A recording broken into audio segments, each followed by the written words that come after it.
Chapter 951. Traits and the Five Colors. It is but an avatar, naturally no match for me. This is Earth, not the Abyss. However, Lord Erebus, this is the second time. Even if chaos is inherently opposed to order, that is no reason for negligence on my part. Previously, I planned to wait a little longer, to let my extraordinary progeny take the trip for me. But alas, the tree wishes for stillness while the wind continues blowing. Without my doing anything, the creature from Tartarus targeted my brother first. It assaulted Poseidon, taking him away from this world. And if we wait any longer, the thing that we had agreed upon will likely not proceed smoothly. Zeus spoke in a grave tone. Although he was unaware of the Lord of Darkness's own designs on exploring the abyss, he wasn't afraid that the other party would refuse. The Dark Elves are indeed his creation, but their true lineage actually stems from the Life Vase and the Golden Apple Tree, which is also why Zeus summoned Moanda before leaving Mount Olympus. Just as the fourth generation of humans belong to the Olympian pantheon, they would not outright refuse the commands of other deities to use mortals. In theory, if it's just about having the elves do something, Zeus wouldn't need to discuss it personally with Erebus. He sought him out personally because the Divine King still harbored doubts about these elves. After all, if one were to rank the shadows in Zeus's divine life, Cronus's sudden surge in power during the changing of eras would rank first, with the king of all monsters, Typhon, ranking second. By comparison, even the sight of the Lord of the Spirit Realm crushing the god of sun to dust and ashes is far from comparable. Yet it wasn't until with the help of the Fruit of One Day and inheriting the majority of Typhon's strength after his death that Zeus suddenly realized there existed a more dreadful presence behind the king of all monsters, one that he had come into contact with even earlier. Luckily, no matter how powerful the Mother Tree's influence, it cannot corrupt both fate and the power of the Divine King.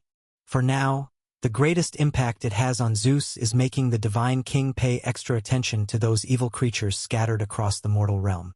Without his insistence, most gods would probably be too indifferent to cleanse these beings existing outside humanity's world, letting them fight to their death until inadvertently brewing a great disaster. Lord Erebus, these dark elves are indeed an excellent race, shining even brighter against humanity's prior jewels. But this act of hunting evil creatures to sacrifice to the Golden Apple Tree, is there truly no problem with it? After a roundabout discussion, Zeus finally asked the question he truly wanted to know. If it weren't for the assistance of the Fruit of One Day, he might not even dare to wield the power of evil creatures. Compared to himself, who only came into contact with Typhon, the Lord of Darkness is the one who's truly dealt with the root of evil power. Perhaps he possesses some unique method to neutralize the corruption brought by the Mother Tree. I know what you're trying to say. There will be no problems, but Zeus, don't overthink it. That the Golden Apple Tree can achieve something doesn't mean anyone else can. Like you definitely can't do it.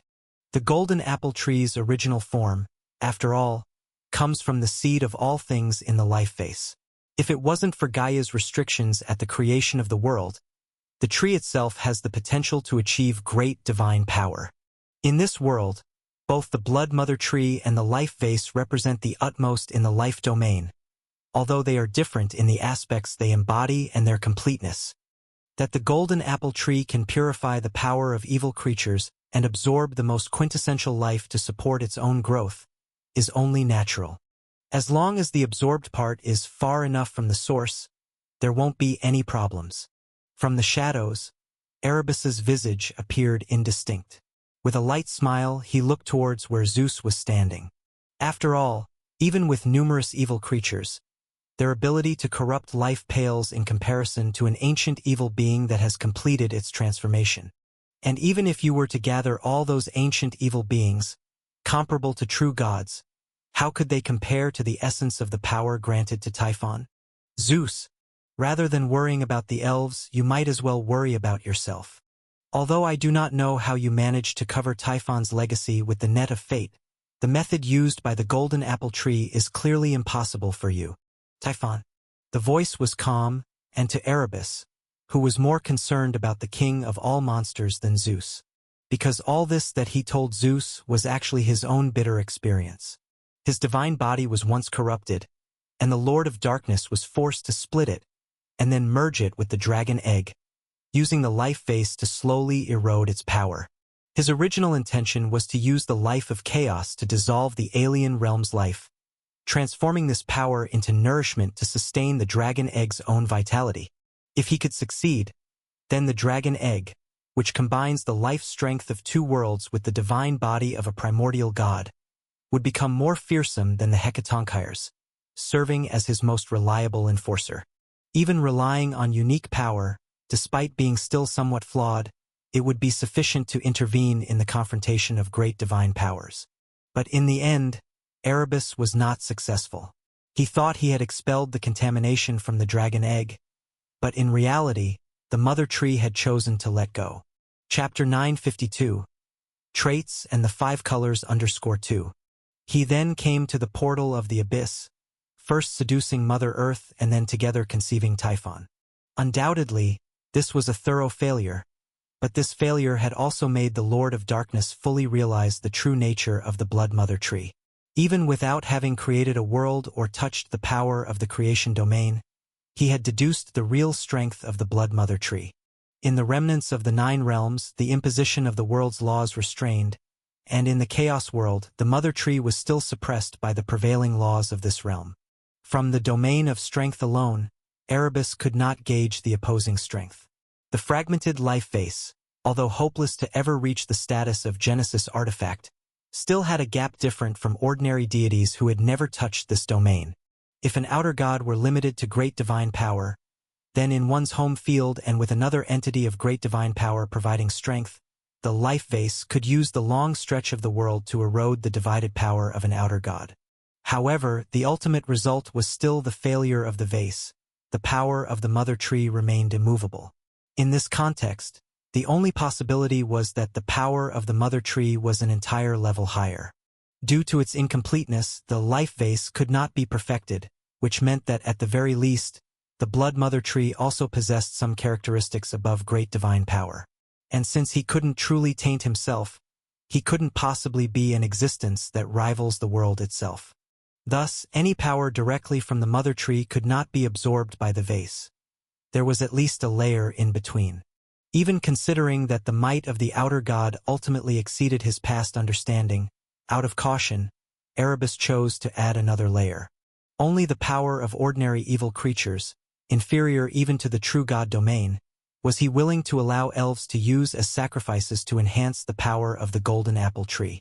As for someone like Zeus who directly absorbed the power of Typhon, even if given the chance by the Lord of Darkness, he would still choose to avoid it far away. Is that so? That's really a pity. With an unchanged expression, knowing this result, Zeus felt somewhat regretful. His reason for approaching Erebus this time was partially due to concerns about these elves, and largely due to contemplations about his own future.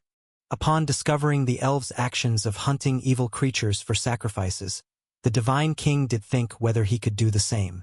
If he could truly commandeer the power of Typhon for himself, then he wouldn't have to worry about the fruit of one day anymore. Now that the Lord of Darkness had personally dismissed his idea, the divine king had somewhat anticipated this outcome. If it can't be done, then let it be.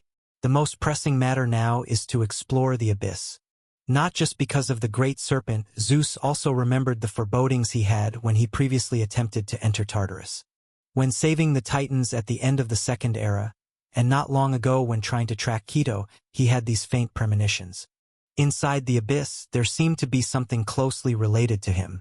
Heracles couldn't wait any longer. Zephyrus had yet to report the latest developments. Besides, even if the god of West Wind returned, Zeus wasn't sure if the great hero could now meet his needs. There was no other way. The divine king had to choose to go himself. As for these dark elves, they were merely tools to cover for his avatar. Once they entered the abyss, there was no need for them to return. Including Erebus, even though he still didn't know what that premonition meant, Zeus didn't want others to know his trump cards. So any insiders only had one path: death. Tartarus, the most powerful among the primordial deities. If he could find a way to borrow this power within him, not to mention mere celestial spaces and seas, Even if the spirit realm and the Lord of Darkness combined, what would he have to fear? Lord Erebus, thank you for your answers regardless. With a smile, the Divine King Timely expressed his gratitude. Now he knew all he needed to know. Just out of courtesy, Zeus still made the invitation. With your help, I will soon try to delve into the abyss. As long as there are no forces of great divine power level, it should not cause his unrest. So, Lord Erebus, would you come along?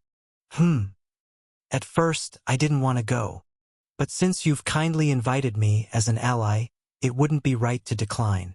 In the indescribable shadows, the Lord of Darkness faintly responded. Cough, cough. Actually, you don't have to force yourself. After all, as a primordial god, Tartarus is far more sensitive to your power than the power of God King. Not forcing. The voice seemed to contain a wisp of a faint smile, as the Lord of Darkness calmly explained. I will not go there myself, but one of my servants is well suited for that place. The five-colored dragon mother. Her physical strength rivals more than one of my divine body's hands. Although I am not known for my divine body, this strength allows her to combat the Titans with her physical body. With her assistance, your journey to the abyss should be much smoother. As long as that being you fought with does not discover you, you can traverse freely within it. The smile became somewhat stiff. Zeus did not know what Erebus was up to.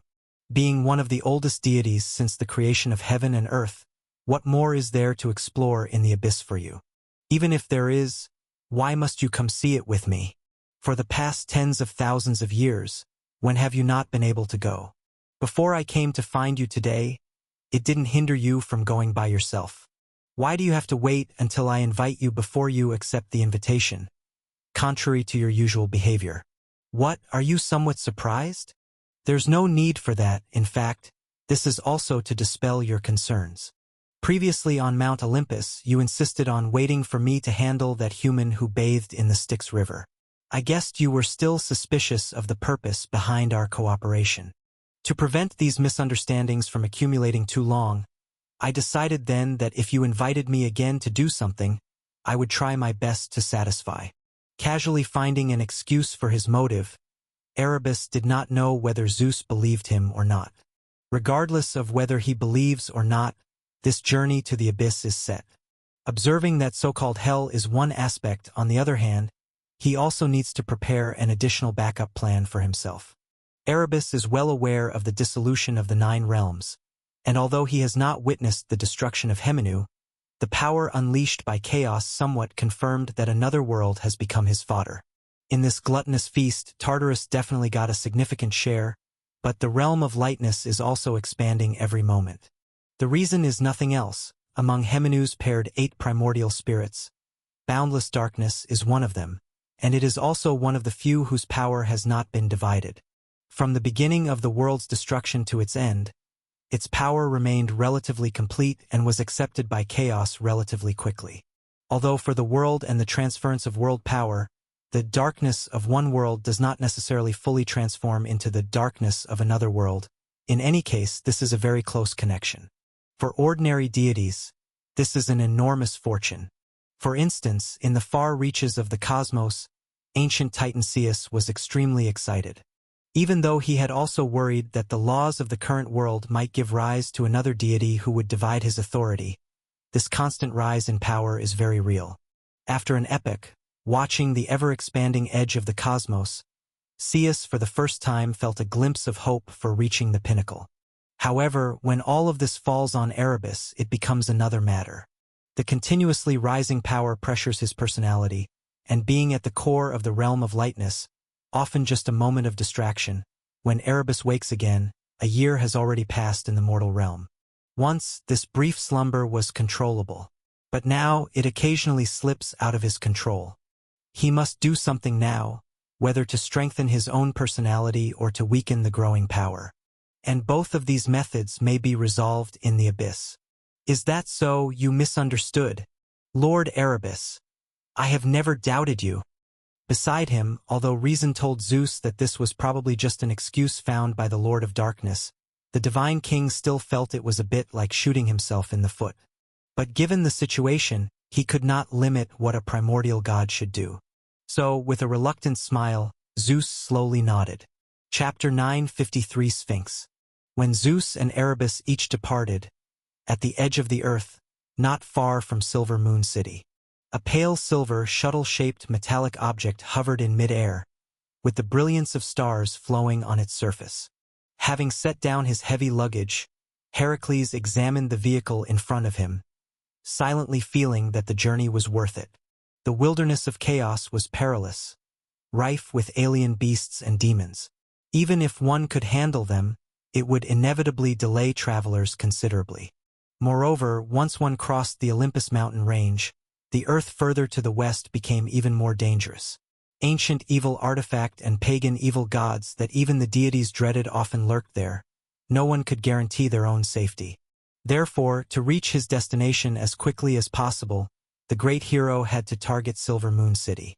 The submarine that sailed underwater had made a deep impression on Heracles, so correspondingly, he hoped to obtain a tool for travel between the Earth here.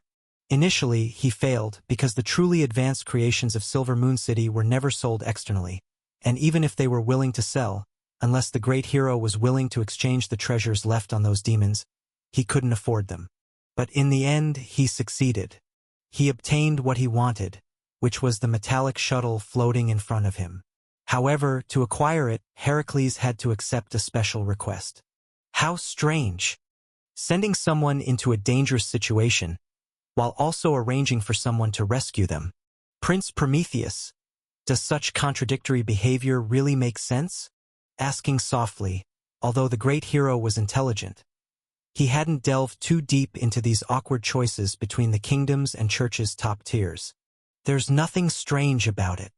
You should know, within a group, it's very easy for different views to arise between individuals and the collective. When opinions diverge, one will always be implemented, but the others might not necessarily give up. But this has nothing to do with us, after all. You've got what you wanted, haven't you? With its help, distance can no longer become an obstacle to you. Smiling, Prometheus gave his explanation. However, looking at the thoughtful great hero, he actually had another guess in mind. Perhaps during this short time, Heracles' identity as the Divine King's bloodline had already been discovered. And the person who gave him the commission might just purely want to see the offspring of the fake god leaders confront them first. But these baseless guesses didn't have to be mentioned. Whether true or false, they're not really a big deal. After all, even without anyone else's influence, the great hero himself seemed to be taking a path contrary to that of Zeus. Yes, every time I see it, I can't help but marvel at the effects of alchemy. The person who invented it must be one of the wisest sages in the world.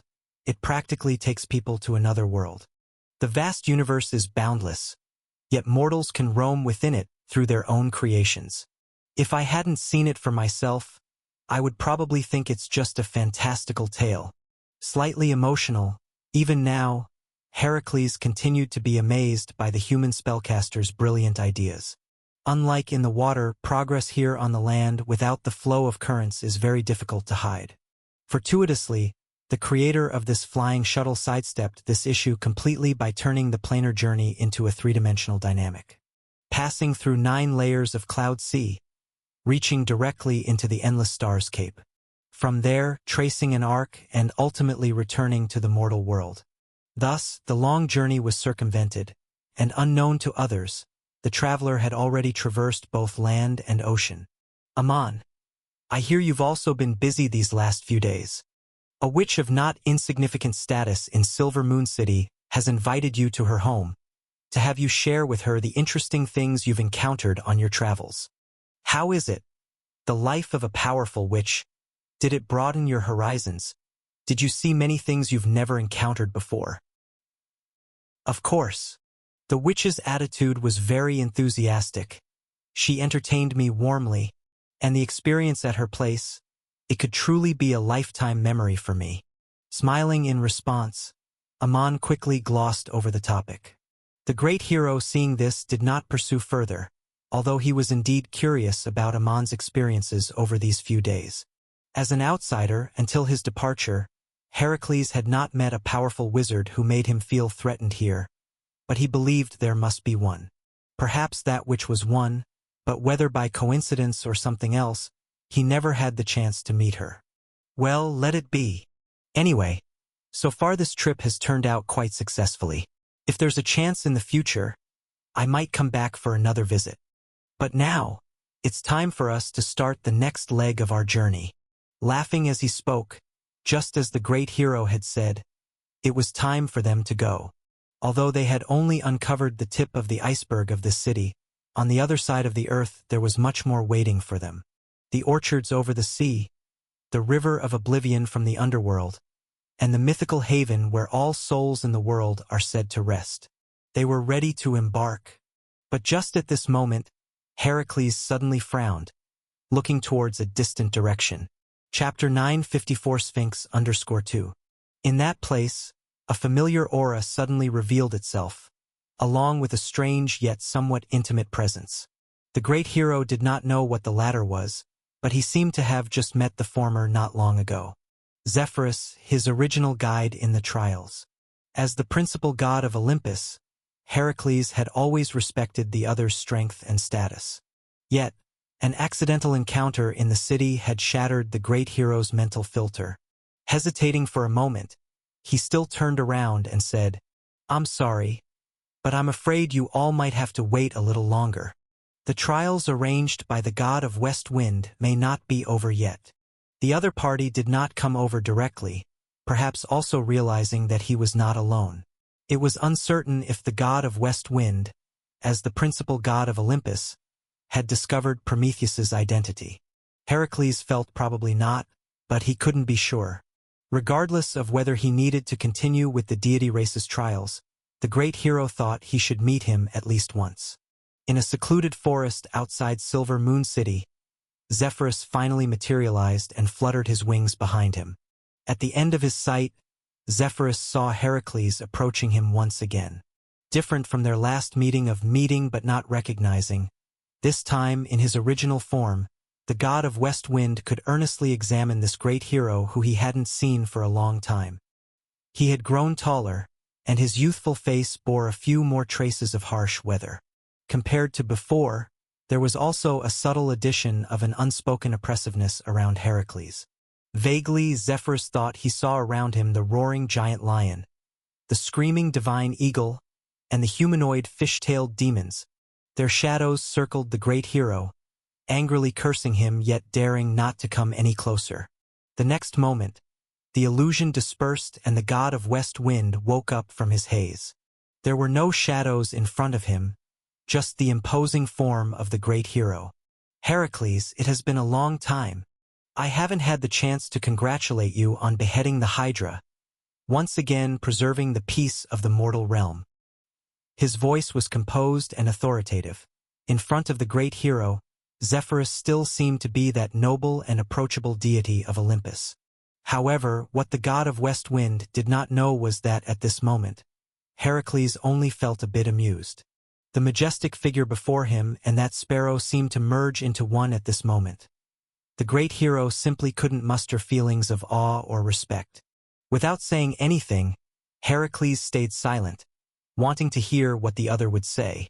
While suspended in midair, Zephyrus took it as composure. Just like the previous time he had defeated the giant lion, the son of the god king did not boast about his achievement. And such a crushing gemstone needed to be polished to shine even more brilliantly. From now on, the mortals of the southern lands no longer need to worry about the threat of Hydra. Heracles, you have done well. Yet, young hero, even though you have eradicated the demons of both the south and north, demons abound in this world, and there is no shortage of those who do not wish to submit to the all-gods. I gave you time to rest, and you did not waste it. I can see the results of your efforts to hone your strengths, and now, it's time for you to show them. The third task was completed, though there were many problems along the way, but the outcome eventually returned to the right path. Looking at the great hero before him, Zephyrus made another request. Go west. Heracles, cross thousands of mountains and rivers, and head west. At the ends of the earth, beneath the fractured heavenly pillar, there dwells a sinful creature lurking around. It is the Sphinx, the wisest offspring of the king of all monsters. It knows many secrets of this world and poses its own questions to everyone who attempts to cross its path. Answer its riddles to pass by. If you cannot decipher its schemes, then even the greatest strength will be suppressed by its order. Young hero, this is your fourth challenge. I hope you understand that in this world, sheer strength alone achieves not everything, and wisdom is an indispensable trait for the strong. The Sphinx, the offspring of the king of all monsters, Heracles had heard of this name and knew of its deeds. Compared to the cruelty of the giant lion and Hydra, the Sphinx posed riddles that tested wisdom, such that it did not leave behind a terrifying reputation in the mortal realm, instead attracting many to challenge it. Although they all failed, losing all their lifelong knowledge to it, this only enhanced the Sphinx's renown. After all, it never invaded human territories, and as long as no one bothered it, it rarely sought out trouble with others. Strictly speaking, the great hero did not need to undertake this task. Now, when his gaze turned to Hera's orchard, completing the trials of the all-gods seemed meaningless. Yet when the god of West Wind mentioned the location of the Sphinx, Heracles hesitated again. The center of the earth, the collapsed heavenly pillar, he remembered this place. Originally, he had planned to go there to look for some traces of old days. I understand. Speaking faintly, without refusal or acceptance, the great hero merely indicated that he was aware of this matter. However, hearing his response, Zephyrus nodded in satisfaction. He did not regard it as a vague magnanimity. The god of West Wind simply felt that the great hero had agreed. With that, he had only one last thing to do today. Once done, he would no longer need to worry about finding him again. Very well. Then, Heracles, before that, I have found you an assistant. His name is Dionysus. I believe you will get along well. Chapter 955, Heroic Spirit. So, that's broadly how things happened. He is called Dionysus, an unsung hero whose name is not known to the world. He will become our companion for the journey ahead. As for them, they are the friends I've made along the way, who will also join me on the subsequent journey. Under the Silver Star shuttle, Heracles introduced the identities of those beside him to Prometheus and Ammon. By his side, the dark-haired and handsome Dionysus waved and greeted everyone with a smile. Previously, in the unnamed woodland, Zephyrus did not stay for long. It seemed he had urgent matters to attend to, leaving quickly after giving his instructions, leaving only the great hero and the emerging Dionysus exchanging glances. From the other, they could both sense a kind of kinship and affinity. The latter knew the reason, after all, this great hero was his half-brother. Yet Heracles was unaware of this fact, so he simply gave his solemn admonition. Dionysus, I'm glad to meet you. Although I do not know why you joined my team, I still welcome you. Each of us has a different past and our own reasons for pursuing the same goal. Others won't pry into your story, but I hope you won't inquire into theirs either unless they choose to share with you. If you can accept what I've said, then from this moment on, we are companions. On the way back to the Star Shuttle, Heracles thus advised, and Dionysus readily agreed. He simply smiled and told the great hero that he had no objections. As long as everyone was willing to drink with him, that was all that mattered for friendship. I am Dionysus, pleased to journey with you all to the west. Gazing at Ammon and Prometheus, Dionysus paused slightly upon the latter. He didn't see through the forethinker's transformation, but his naturally exceptional senses still made him somewhat mindful. Yet, as Heracles said, everyone has a different past, and he himself was no exception. So Dionysus merely smiled and stretched out his hand to Prometheus, and then grasped it together with another hand that reached out from the side. Pleased to journey with you, Mr. Dionysus. I am Ammon. With a fervent and warm gaze, Ammon shook his arm vigorously. If there's anything you need help with in the future, feel free to ask. I'll do my best to assist. Thank you in advance, Mr. Ammon. Uttering the name that did not quite fit with the pronunciation habits of Chaos, Dionysus paused for a moment, then responded with a smile. Ammon's enthusiasm caught him off guard, but he wasn't averse to it. Before coming here, he hadn't expected Heracles to have companions. However, not all heroes of past generations were alone, so Dionysus easily accepted this.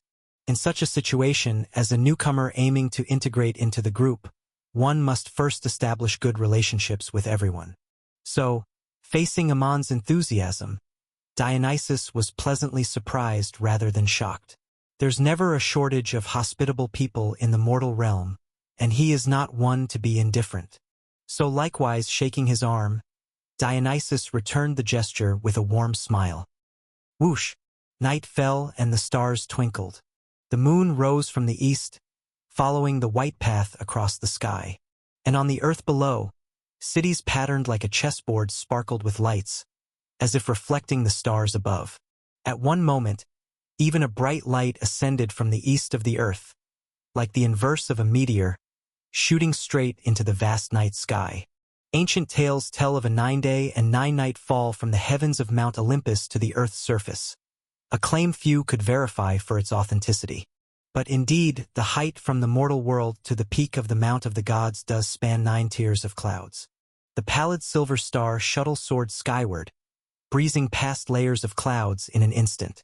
Until it broke through some unseen shackle, it finally burst into the star space. In a flash, countless starlights converged from all directions, as if bestowing a layer of armor on the silver shuttle, warding off the omnipresent energy flows while pulling it faster and swifter. Just as the sun and moon traverse beneath the star's cape, perhaps even Apollo himself could not traverse the entire territory of chaos in a day. Yet he could readily do so while piloting the sun chariot through the star space. Even though the star shuttle could not compare to the sun chariot, the speed it demonstrated at this moment was enough to amaze. Are you sure? This is really the work of mortals. To speak frankly, it more closely resembles a subdivine artifact blessed by the star of justice, Astrea. It is so close to the star cluster that its mere existence can attract the light of the stars. If it really is the creation of humans from Silver Moon City, then I may have to change my view of mortals. Dionysus initially paid no attention to the praises exclaimed as he boarded the star shuttle at the great hero's invitation. After all, even though he was limited by his own constraints, like Hecate, who was naturally devoid of godhood, he never strayed from the mortal world. Dionysus was not ignorant of the mortal realm. He knew what humans were like, and to what extent they could achieve. As a deity without godhood, he actually hoped to leave Olympus, to become an outstanding being among mortals, rather than a pitiable creature among gods. However, when he truly boarded the star shuttle, when they broke free from the shackles of the mortal world in an extremely short time and arrived in the disorderly the sky, Dionysus suddenly realized its formidable nature. As a human creation, it displayed traces similar to sovereignty in many places. His palm caressed the cold inner wall of the shuttle, fingertips tracing the dark red patterns. Had he not known it impossible, Dionysus might have believed it to be the laborious creation of some god of stars. However, territorial deities were far from possessing such divine power, and divine-level god of stars were unlikely to craft such things.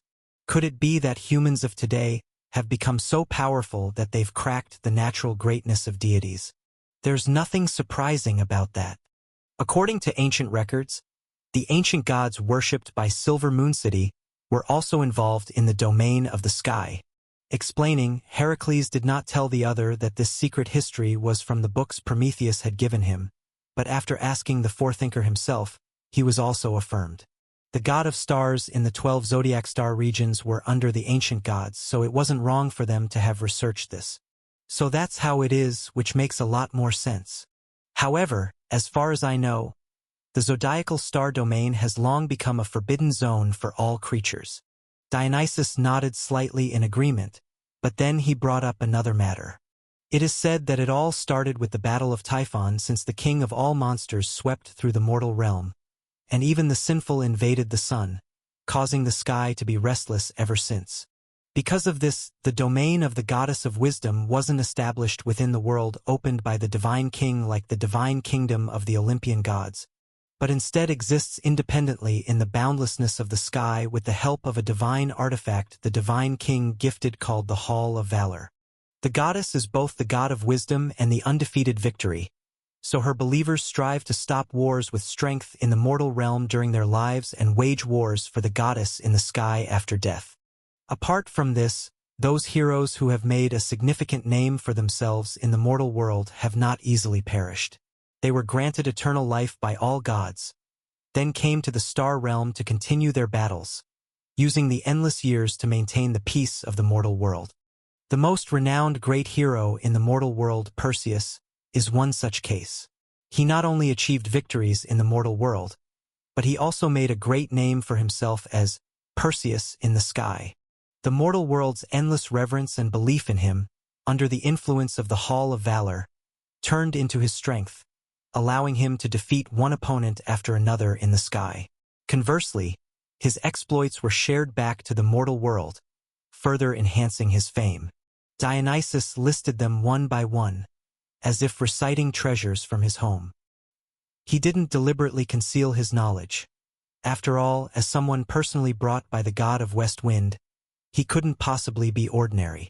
And indeed, Heracles only gave him a glance, without raising any doubt. Humans closely related to the gods were not uncommon. The notorious blasphemer Tantalus had once feasted and rejoiced with the gods. But listening to the narrative of Dionysus, the great hero keenly noticed a name. Recalling a promise he once made, Heracles couldn't help but ask another question. Perseus of Perseus. Is he also in the sky? Yes. Nodding, although not knowing why the great hero was interested in this brother of the same father but different mothers, Dionysus was honest in his response. Not just him, but also his wife, her parents, even his steed, and the sea beasts that were once his enemies. As the most well-known mortal offspring of the divine king, Perseus also received the most affection. He used divine artifacts of all gods more than once and even enabled his family to ascend to immortality at his request. Among the numerous heroic spirits in the zodiacal star domain, those most powerful, most transcendent beings often command many other heroic spirits in battle. They arrange their troops and formations across the star space, and the occasional burst of their power shining down upon the mortal world is like the twinkling of stars. Therefore, to praise their achievements, people used constellations as titles to pay tribute to them. Perseus is Perseus. His wife Andromeda is Andromeda. There's also Cepheus, Cassiopeia, Cetus. Of course, other than him, these constellations are merely benefited by his deeds and do not actually possess any moon-chasing abilities. It's worth noting that even the Pegasus that leapt from the blood left by killing Medusa gained the great name Pegasus thanks to him. Chapter 956. Greed. The cosmos is vast and boundless, and its expansion has never ceased. Especially in recent years, as far as I know, in terms of the size of space alone, it has already more than doubled since the beginning of this era. Although the extent of the space expansion isn't necessarily equivalent to the true power it represents, as the essence at the heart of the cosmos, the zodiacal star domain and its surrounding space have indeed become more prosperous than before. Thanks to this, Perseus's importance has also been elevated. In conclusion, Dionysus looked towards Heracles. It was a coincidence that if it hadn't been for the great hero, and he hadn't participated in the westward journey under the divine king's indication, Dionysus would likely have left his deeds in the mortal realm and then ascended to the heavens. He was to go to the edge of the cosmos as an outcast son of divine king, claiming kingship there, resonating with the heroic spirits in the central cosmos, and sharing the benefits of the cosmic expansion. After all, although Zeus did not know, in the alien realm absorbed by chaos, space is one of his most powerful domains, but the continuous expansion of the cosmos was still watched by him. The divine king did not wish to miss this spectacle, so since he couldn't go himself, letting his son go was just as good. I see. Thank you for your explanation. I never expected the bright and brilliant cosmos to be so complex. The great hero nodded slightly, initially surprised, but soon he accepted the explanation. After all, on his journey through the East Sea, he had already heard about another Perseus. The perfect one Perseus, who is praised and celebrated by the people, isn't as great as people say. If that's the case, Perhaps what the siren told me is also true. Siren. Dionysus was confused. In his memory, Perseus had little to do with those famous sea monsters in the mortal realm. Strictly speaking, by the time Siren's name was circulated among the mortal realm, he had already ascended from the mortal realm to the heavens, and they simply didn't exist in the same era. Seeing this, the great hero prepared to explain, but just as he was about to speak, the stars around the star shuttle suddenly dimmed. Racing between celestial bodies, the previously rising speed began to gradually slow down. There were no disturbances outside. It seemed as if there was a malfunction in the alchemy tools themselves. However, with the help of the eyes of the Caucasus divine eagle, Heracles could clearly see that an invisible giant net was truly obstructing the transfer of starlight and the speed of the silver shuttle, engulfing the star shuttle within it. At the end of the net, hundreds of armored warriors formed an arc, and it seemed this giant net was crafted by them. In the center of the warriors, a golden armored hero stood leaning on his sword, watching from a distance. Seeing the star shuttle ensnared by the net, a warrior of obviously high status flew towards the golden armored hero, his demeanor extremely respectful. "Sir," he spoke softly, a heroic spirit who in life had awakened his divine blood and commanded tens of thousands of soldiers, slightly bowed his head. He did not consider himself a humble person, always proud of his own achievements, but anyone who could come here after death must have been extraordinary in life. "Following your command, sir, that unidentified flying object from the mortal realm has been successfully bound beneath the earth-shaking golden net. The opponent definitely cannot escape the power of the subdivine artifact, crafted by the great god of craftsmanship and god of magma. However, sir, it seems not to be an evil creature but rather a tool forged by the alchemists of the mortal realm. The earth-shaking golden net is the giant net manipulated by this group of heroic spirits. Hephaestus had mass-produced them, giving them to the heroic spirits who came from the Olympian pantheon. As the saying goes, an appropriate name gives one the right to speak. Under extraordinary power, although chaos might not care about this, when the power difference between the two sides isn't clear, this indeed has some use.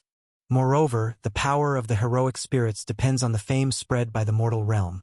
Even if the divine king intends to support them, there has to be a reasonable justification, not just outright favoritism.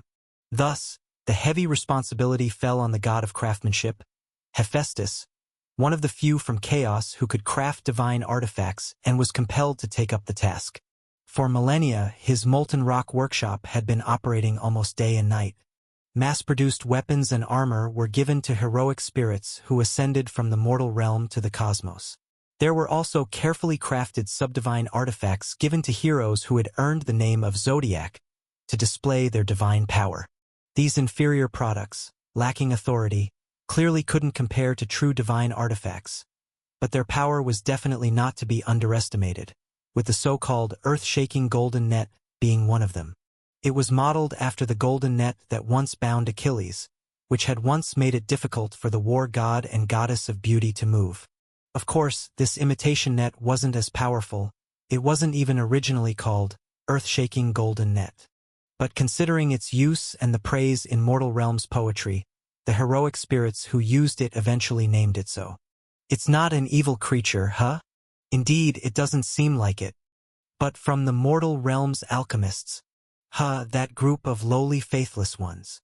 They always manage to come up with some tricks, never realizing how great the gods are compared to their meager achievements. Since it's not an evil creature, let them scram quickly. The cosmos is not a place for them to peer into, or if they wish to die with those monsters, I could grant them that as well. Chapter 957. Greed_2. A snort of cold disdain emanated from the center of the heroic spirit army, as a flash of disappointment and disgust crossed the face of the golden-armored hero, the alchemist from the mortal realm. He recalled that such a profession did not exist during his time. He had thought it was another evil creature rushing from the mortal realm towards the sun, capturing which would have been a considerable achievement. To his dismay, they turned out to be these faithless spellcasters, truly revolting. Since Mass-produced weapons and armor were bestowed to heroic spirits who ascended from the mortal realm to the starry skies. There were also meticulously crafted subdivine artifacts, given to heroes with bestowed zodiac titles to display their divine might. While these inferior products devoid of authority fell far short of true divine artifacts, their power should not be underestimated, this so-called earth-shaking golden net being one of them. It was modeled after the golden net that once entangled Achilles, which at one time even the war god and goddess of beauty could not escape. Of course, this imitation was not as formidable, and it was not originally called the earth-shaking golden net. It was only after considering its purpose and the praise in human poetry that the heroic spirits who used it eventually named it so. Not an evil creature, huh? It certainly doesn't look like one.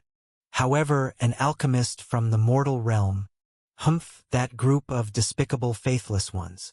They are always able to come up with some tricks, yet they fail to realize how insignificant their achievements are compared to the greatness of all the gods. Since it's not an evil creature, let them be gone quickly. The starry skies are not a place for them to pry into, or if they wish to die alongside those monsters, I can oblige them. A snort of cold disdain emanated from the center of the heroic spirit army, as a flash of disappointment and disgust crossed the face of the golden-armored hero, the alchemist from the mortal realm. He recalled that such a profession did not exist during his time. He had thought it was another evil creature rushing from the mortal realm towards the sun, capturing which would have been a considerable achievement. To his dismay, they turned out to be these faithless spellcasters, truly revolting. Since the starry sky is boundless and vast, and its expansion has never ceased. In fact, in recent years especially, as far as I know, it has more than doubled in size compared to the beginning of this era. While the extent of space expansion does not necessarily equate to its true power, the zodiacal star domain and the surrounding space as the essence of the starry core have indeed become more bustling than before. Thanks to this, the significance of Perseus has also been elevated. Concluding his summary, Dionysus looked in the direction of Hercules. Coincidentally, had it not been for the great hero's matters, he would not have participated in the westward journey hinted by the god-king. Dionysus might have left his mark in the mortal realm and then ascended to the heavens. He was to go to the edge of the starry space, as an outcast son of God-king, to establish his rule, echoing with the heroic spirits at the center of the starry expanse, and incidentally sharing in the benefits brought by the expansion. After all, although Zeus did not know that space is one of the most powerful domains of the origin in an alien realm absorbed by chaos, the continuous expansion of the starry skies did not escape his attention. The divine king did not want to miss this spectacle, so if he could not go himself, sending his own son would suffice. So it is. Thank you for the explanation. I never thought that the bright and brilliant starry sky could be so complicated. Nodding slightly, the great hero was initially surprised, but soon he accepted the outcome. After all, during his journey in the East Sea, he had already heard of another Perseus. So, the perfect one Perseus, praised and exalted by the mortal realm, is not as great as people say. If that's the case, what the sirens told me might also be true. Sirens. Now it was Dionysus's turn to feel puzzled. In his memory, Perseus seemed to have no relation to those famously notorious sea monsters in the mortal realm.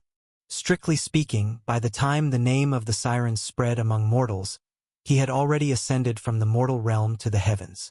They simply didn't belong to the same era.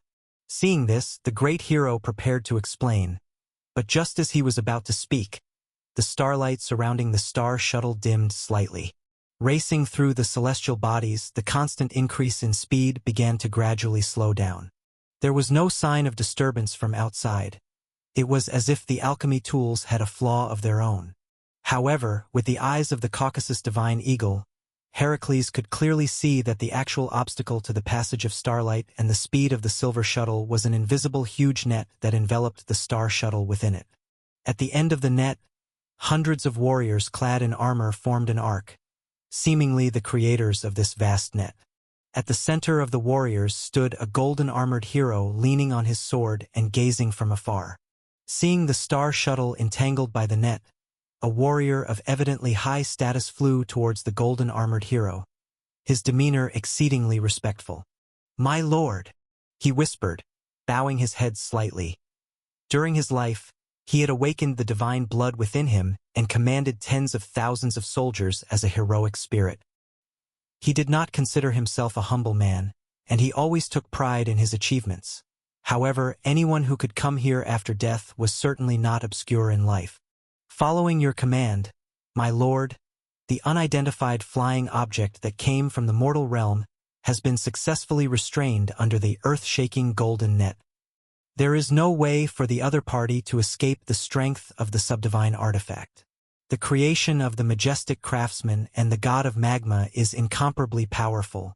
But my lord, it seems not to be an evil creature, but a tool forged by mortal alchemists." The earth-shaking golden net was the vast net that this group of heroic spirits manipulated. Hephaestus had mass-produced it and gifted it to the heroic spirits of the Olympian pantheon. As they say, a justified name facilitates an eloquent appeal. While chaos may not necessarily care about this, when the difference in strength between the two sides isn't clear, it proves to be somewhat useful. Moreover, the power of the heroic spirits relied on the glorification among mortals. Even if the divine king wished to support them, a plausible reason was needed, rather than biased favoritism. Thus, the Herculean task fell upon the god of craftsmanship, Hephaestus, who reluctantly shouldered the burden as one of the few craftsmen capable of forging divine artifacts in chaos. For thousands of years, his molten rock workshop had been tirelessly operating. Mass-produced weapons and armor were allocated to the heroic spirits who ascended from the mortal realm to the stars. There were also meticulously crafted subdivine artifacts, handed to heroes granted the title of constellation, to display their divine prowess.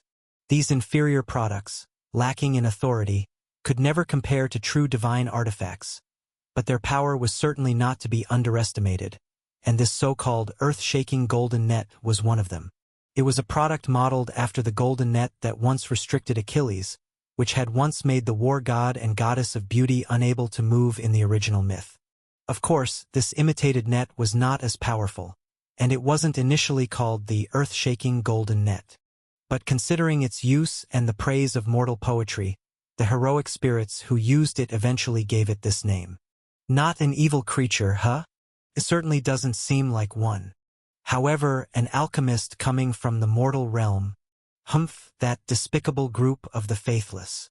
They always manage to conjure up some little tricks, but they have no idea how insignificant their achievements are compared to the greatness of all gods. Since it's not an evil creature, hurry up and let them roll out. The starry sky is not a place they can pry into, or perhaps they wish to die alongside some monsters. I can accommodate that too. A sneer echoed as a hint of disappointment and disdain flashed across the face of the golden-armored hero at the heart of the heroic spirit's army. Mortal alchemists. He remembered that such a profession didn't exist during his time. He had thought this was another evil creature rushing from the mortal realm to the sun. Capturing it would have been a great achievement. But to think it was these faithless spellcasters instead. Truly disgusting. Since Chapter 958. Conflict. Halt. This place is a forbidden land for mortals, a restricted area for the living. Without the command of all gods, no one is allowed near here. Who are you people, daring to intrude into the zodiacal star domain? From inside the star shuttle, a stern voice came from outside.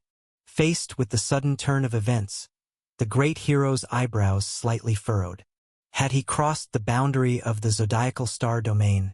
There was no help for it, although the legends of the heroic spirits in the star realm occasionally circulated within the mortal realm. They were more often passed down as legendary tales in the songs of the bards.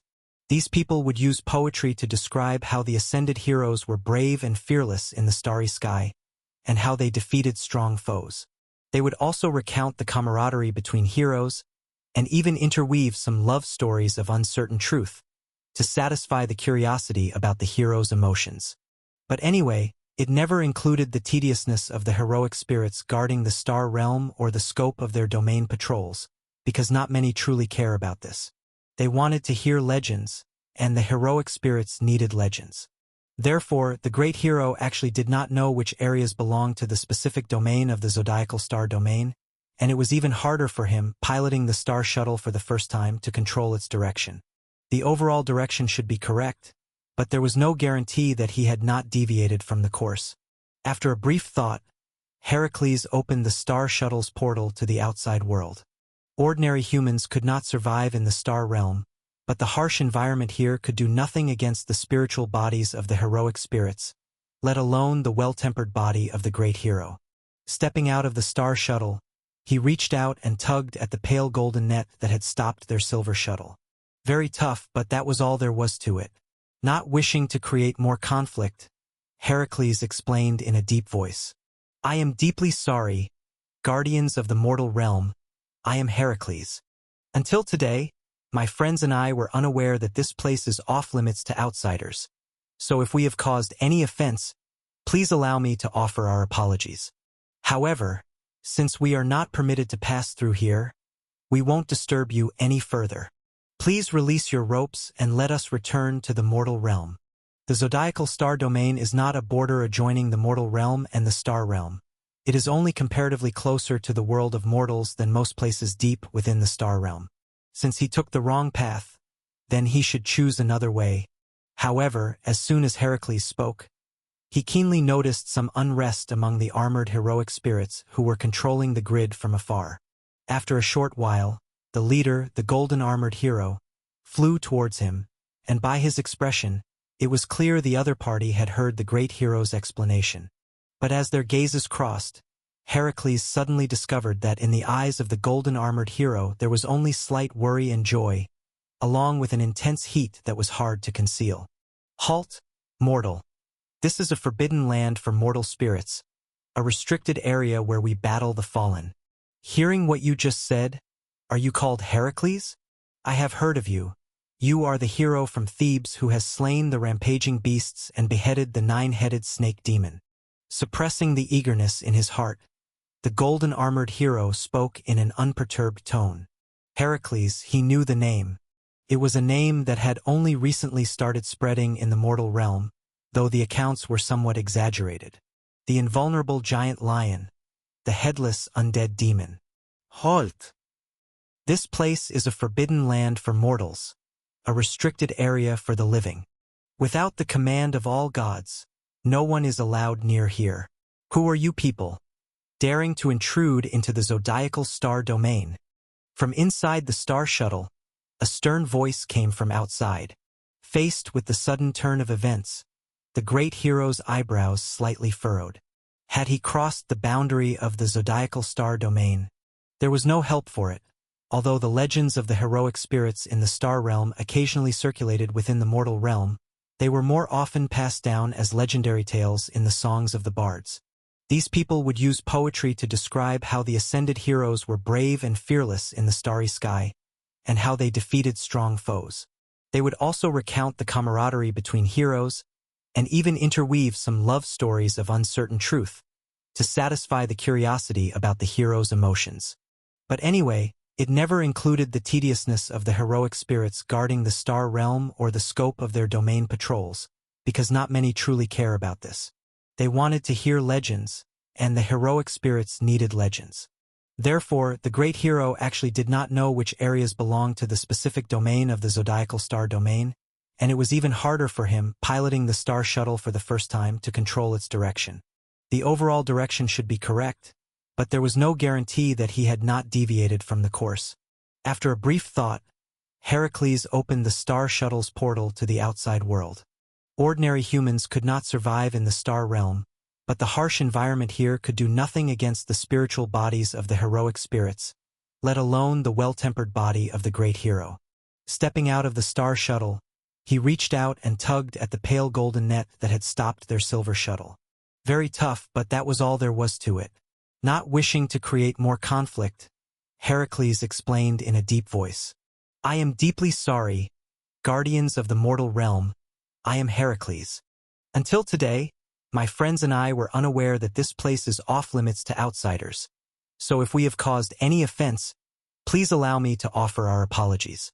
However, since we are not permitted to pass through here, we won't disturb you any further. Chapter 959 Conflict_2. Please release your ropes and let us return to the mortal realm. The zodiacal star domain is not a boundary between the mortal realm and the star realm, it is just closer to the world of mortals compared to most of the deep star realm. Since we have taken the wrong path, let's find another way.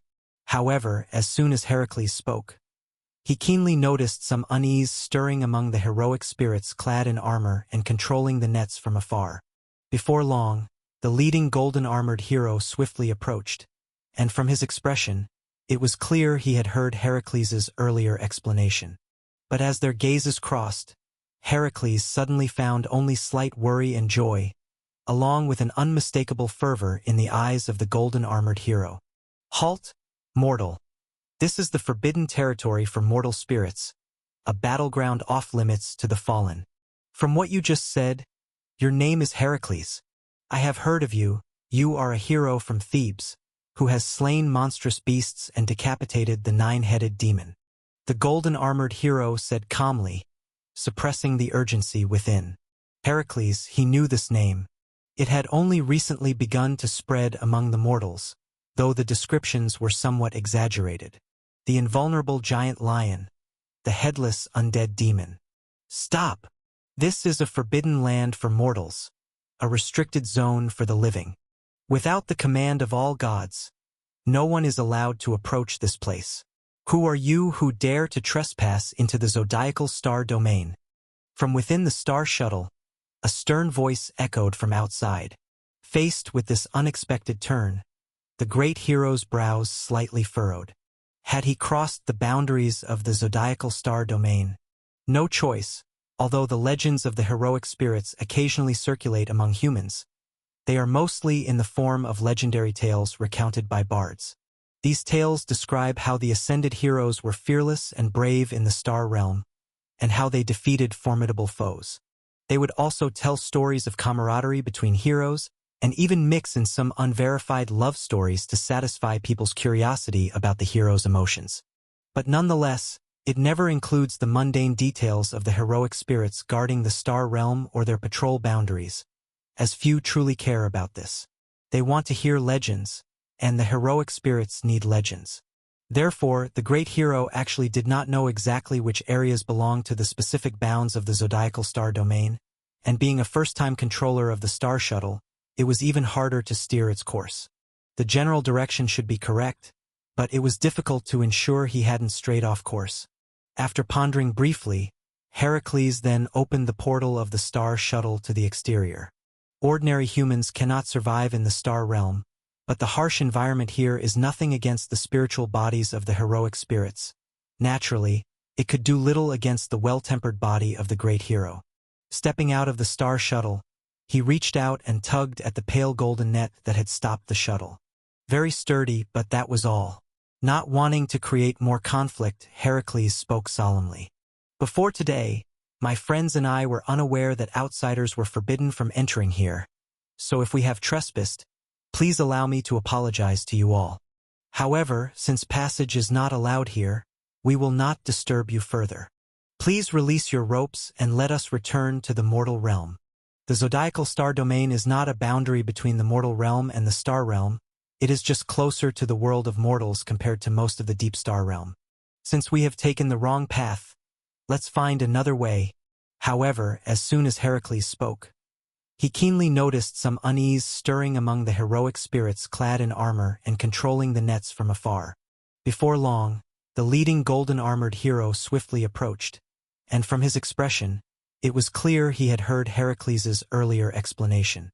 But as their gazes crossed, Heracles suddenly found only slight worry and joy, along with an unmistakable fervor in the eyes of the golden-armored hero. Halt, mortal. This is the forbidden territory for mortal spirits, a battleground off-limits to the fallen. From what you just said, your name is Heracles. I have heard of you. You are a hero from Thebes, who has slain a rampaging giant beast and beheaded the nine-headed snake demon. The golden-armored hero spoke calmly, concealing his urgency. Heracles, he knew this name. His name had only recently begun to circulate in the mortal realm, albeit with some exaggeration. Invulnerable giant lions, undying demonic monsters. Stop!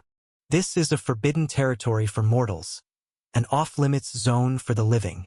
Without the All-God's command, no one is allowed to approach here. Who are you, daring to intrude into the zodiacal star domain on your own? A stern shout came from outside the star shuttle. Faced with this sudden turn of events, the great hero's brow slightly furrowed. Had he crossed the boundary of the zodiacal star domain? There was no helping it. Although tales of heroic spirits in the starry sky sometimes spread among humans, they were mostly legendary stories turned into ballads by bards. People use verses to describe how heroes in the starry skies bravely and fearlessly defeat formidable foes. They also tell of the fraternal bonds among the heroes and even mix in some dubious love stories to satisfy the curiosity of people about the emotions of heroes. But no matter what, it never includes the tedious duties of the heroic spirits guarding the starry sky, nor their patrols over their domains, because few truly care about it. They want legends, and the heroic spirits need to be legendary. Thus, the great hero actually did not know the exact scope of what constitutes the zodiacal star domain in the starry sky, and it was even harder for him, piloting the star shuttle for the first time, to control its direction. The general direction should be correct, but it's hard to guarantee he hadn't deviated from the course. With only a brief thought, Heracles opened the door of the star shuttle to the outside. Ordinary humans could not survive in the star realm, but this harsh environment could not trouble the spiritual bodies of the heroic spirits, let alone the thoroughly tempered body of the great hero. Stepping out of the star shuttle, he reached out and tugged at the pale golden net that had stopped the silver shuttle. It was very tough, but that was all. Not wishing to create further conflict, Heracles explained in a deep voice, "Apologies, esteemed guardians of the mortal world. I am Heracles. Until today, my friends and I were unaware that outsiders are forbidden from entering here. So if there has been any offense, please allow me to extend my apologies. However, since passage is not allowed here, we won't bother you further. Please release your ropes, and let us return to the mortal realm." The zodiacal star domain is not a boundary between the mortal realm and the star realm. It is merely much closer to the mortal world than most places deep in the starry sky. Since they had taken the wrong path, they would just change course.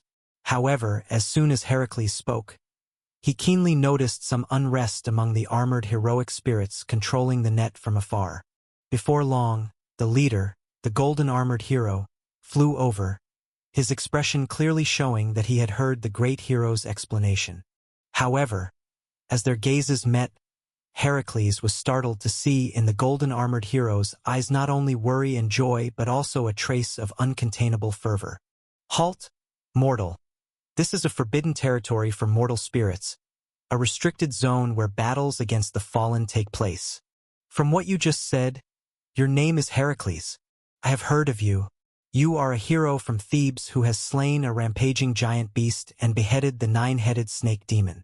The golden-armored hero spoke calmly, suppressing the eagerness in his heart. Heracles, he knew this name. His name had only begun to circulate recently in the mortal realm, and the descriptions were somewhat exaggerated. An invulnerable giant lion. An undying demon. Chapter 960, Undying. Buzz. Starlight converges, clinging to the golden armor. A trace of intoxication flashes in the eyes of the golden-armored hero, soon turning into a blazing battle intent. The process has already been completed.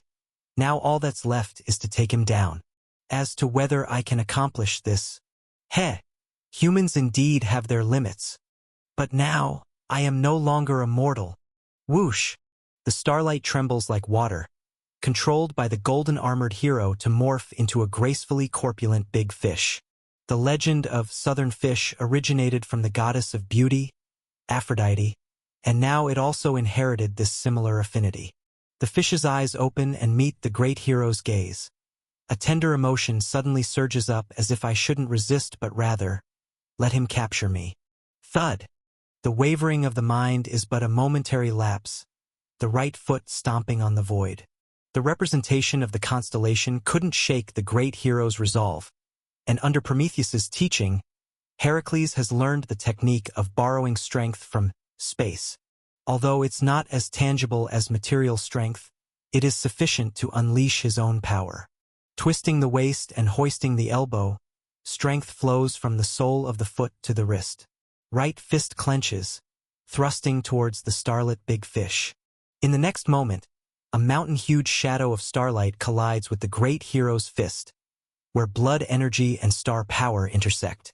Like the crash of steel meeting a needle's point, a smile involuntarily spreads across the golden-armored hero's face. Boom! A loud rumble as the two collide. Yet, contrary to the golden-armored hero's expectation, the massive shadow of stars beneath his feet halts momentarily.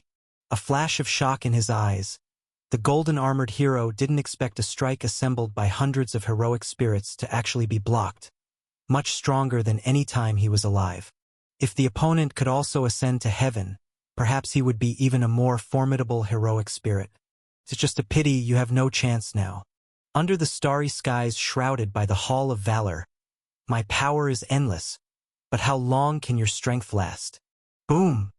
A second monumental shock interrupts the golden-armored hero's delusions, as he instinctively lowers his head to watch the great hero who raises his fist. However, at this moment, Heracles isn't even looking at him. After discerning the power of this so-called constellation projection, the great hero simply adjusts his strength and then unleashes his third punch. Boom! Amid the blood energy speckled with flecks of gold, a straightforward punch hammers onto the big fish's snout. In an instant, a formidable force cascading down an invisible link strikes upon the hundreds of heroic spirits present. Leading the charge, the golden-armored hero feels as if a heavy punch struck his chest, causing his spirit form to start wobbling. Buzz! Starlight converges, clinging to the golden armor. A trace of intoxication flashes in the eyes of the golden-armored hero, soon turning into a blazing battle intent. The process has already been completed. Now all that's left is to take him down.